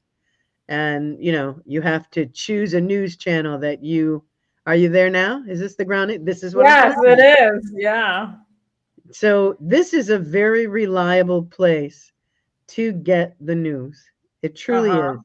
They don't pay Hmm. me to say this. I don't even actually have a subscription myself. But Yeah. for a podcaster, it's the most reliable. Um, So they give you different sources here, I see. yes, they NBC, do. And they tell you exactly how they WCTV. present the same story.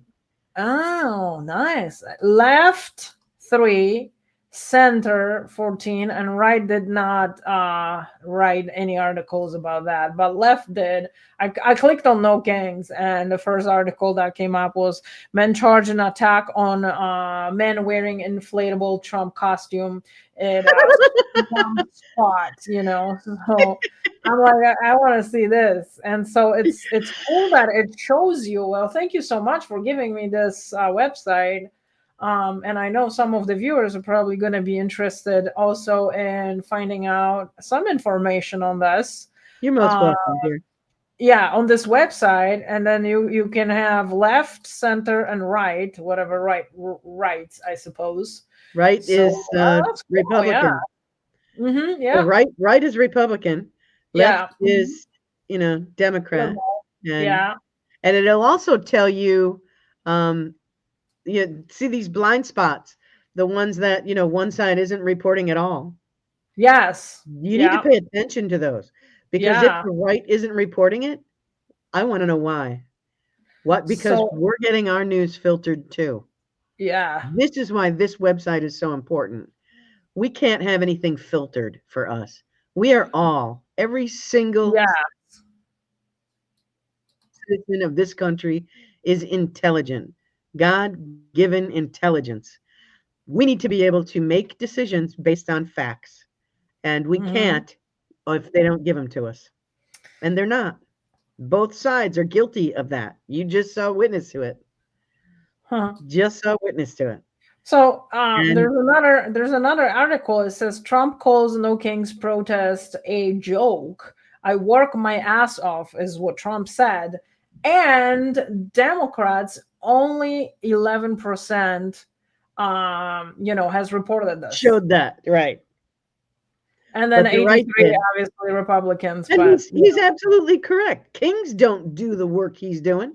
When did yes, you ever see a no. king do anything like he's doing? No, absolutely not. Just look at the family in England, Well, the they don't royal. actually have a controlling role, but a king like Saudi Arabia, who Oh, well, actually okay. does control the country, Right, yeah. because in England they have the prime minister, so the blame of the problems with England is actually falls on the prime minister. Yeah. I can't blame King Charles for that. Yeah, As no, a I matter of know, fact, but that's what I he was made trying the to. he made the decision to the prime minister was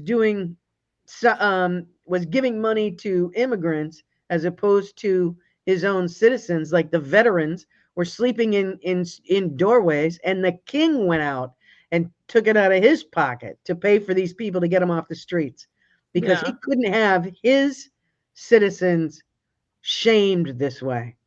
And Mhm. why he didn't go and challenge them, walk right into parliament and say, "What the hell are you doing?" Well, probably because they don't use that word in England, but I Mhm. certainly would have, Yeah. But but I brought this up because that's your first example that king is just has nothing to do with yeah, with anything basically. yeah, Here you he go. does it right. Yeah. He's an exact example of that. But do we Yeah. know what the king of Saudi Arabia is focused on? He didn't stop the war down there. He didn't do any of the things, and they've had kings there for quite some time. This war's been going on for how long? 2,000 Mhm. years? Well, Yeah. probably not. But I wasn't Yeah. there the whole time. Yeah, but it's a pretty long time. I'm sure it has been a very long time. Well, Mhm. it's it is what it is. They're just that there's a rabbi in Israel who talked about Israelis occupied that land from biblical times. Um, that land was claimed by Abraham and Isaiah, his son. I think his name was Isaiah. Um, Maybe not. That might have been one of the. I don't know. I don't know everything, but I'm going to pretend I do. So, so it was walked by Abraham's son, and that was claimed as the Israeli land. But they were driven off that land by the Muslims, various countries in the area, um, Syria, Saudi Arabia, um, Egypt, taken off there. You can see in the Bible how they were taken off and worked as slaves in Egypt and all of that other stuff. So they had that land for a very long time. And then World War II happened, and it was a decision from the Nuremberg trials to designate that land as claimed biblically as the Israelis' land because, or um, the Jewish people, that is their land because that was biblically where their land was, which included the Gaza Strip. Mhm. And the leader, the president of Israel, gifted the Palestinians the permission to reside in the Gaza Strip, but they're the only political um, power there is the Israelis. The Palestinians were nomads. They didn't have any land whatsoever. They would just travel. And they said, okay, you can have this, you want to, because of course, over the years, all of these places built up. There was, people where they used to go doing their nomad thing. That's not just open land anymore. There's now, buildings there or whatever, desert that you can't go through. So they Mhm. said, well, here, you can have this, so that was nice of them to technically do that. And then, all the wars started because they wanted a two-state, they wanted to have their own government. And who did they choose? Hamas. Really? Hamas will get us our government. Really? I mean, yeah, Yeah. I don't even think I should have gone down this rabbit hole, but so I'm on the side of the Mhm. Israelites. I truly am. Um, they're children of God. But everybody is. Even the Muslims, they're children of God too. They just Yeah, keep going. it's really, this situation is extremely hard. I always say I'm not for the war, and I don't support any wars in between anybody. It doesn't mean Yeah, it yeah. doesn't matter who I like more or who I don't, and I just, like, I was against the Ukrainian war and funding this war, and stuff like that. I'm also against what they were just doing with Israel and Palestine, and the whole Gaza, and all that stuff. Like, I just don't agree with it at all. It's just that really hard to figure it out how to end this, and who can end this, and how can you Obviously, save Trump's lives. the only one. And Yeah. did you see the guy from Hamas? There was an interview of a guy from Hamas, one of the leaders. I don't know. I don't really know them by name, so I don't care. But Uh-huh. he was saying that this agreement, this peace settlement that Trump did, Uh-huh. Hamas did not sign into it at all. Yeah, This I know. agreement is with all of Israel and all the surrounding countries. Yeah. Yeah. Hamas doesn't have a say in it. They don't own the Yeah. land. Yeah. They don't get to have a say in it. So all of the other countries around said, all right, yeah, we'll step up. If this is the plan, we'll step up and this will all end. So this is the deal. You need to agree to give back all the hostages and disarm yourselves. And he said, we Uh-huh. never agreed to disarm ourselves, but Yeah. there's the Yeah. threat out there. We will go in and take the guns away from you. And this Uh-huh. is the threat from every other country, Uh-huh. that's around there, including Israel and the United States. If it comes down to it, we can get there pretty damn quick. You know, Uh-huh. it's like what Yeah. we're already in the Mediterranean Sea. I'm sure. I don't know. I don't really have information on troop movements, nor do I Yeah. want it. Yeah, exactly. Nor do I Okay, want it. last question for today. Yes. Mm, if someone was going to vote, why should they choose to vote Republican? I have absolutely no intention of answering that question. And the Okay. reason I don't is because I want them to decide for themselves why Mhm. they're voting for who they're voting for. Have a Okay. damn good reason for who you're voting for and go for it. It's your heart, it's your vote.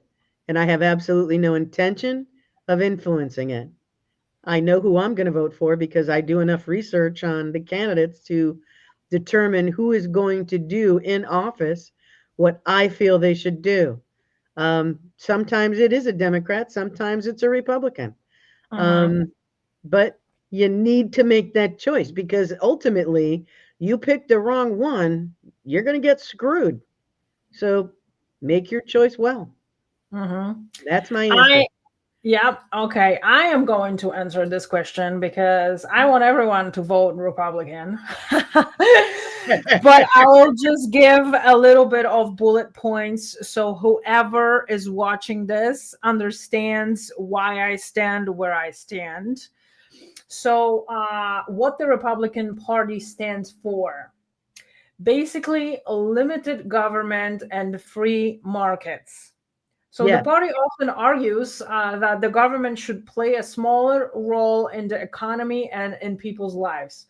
Policies include lowering taxes, reducing regulation on businesses, and enabling market driven solutions. For example, the GOP platform emphasizes economic freedom, entrepreneurship, and reducing federal intervention. So that's one thing. Second thing is strong national defense and national security. Republicans tend to prioritize a robust military, strong border security policies, and defending American interests abroad. The 2024 GOP platform includes items like protecting critical infrastructure, bringing back manufacturing, and reducing dependence on foreign supply chains.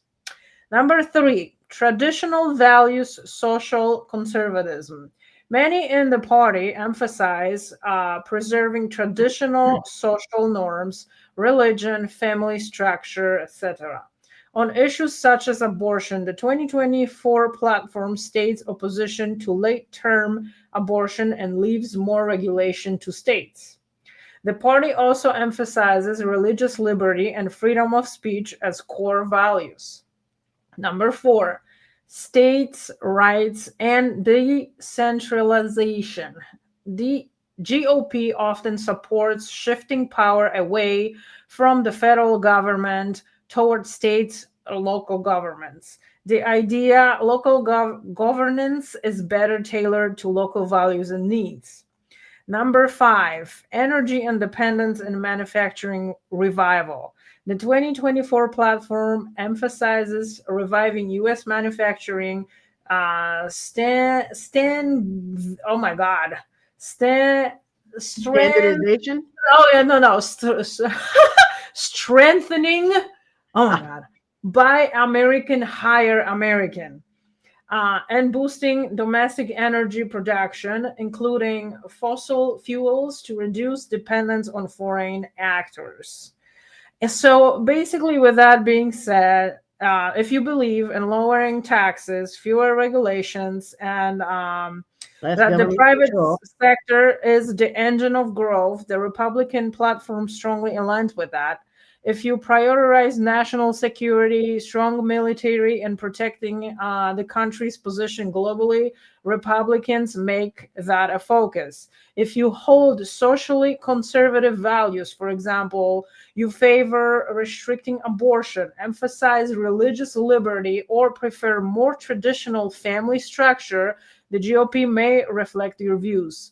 If you believe state local government should have more power rather than the federal government, that's also a strong alignment. If you are concerned about American manufacturing, job creation in the US, energy independence, and reducing global supply chain vulnerabilities, Republicans offer specific proposal for those.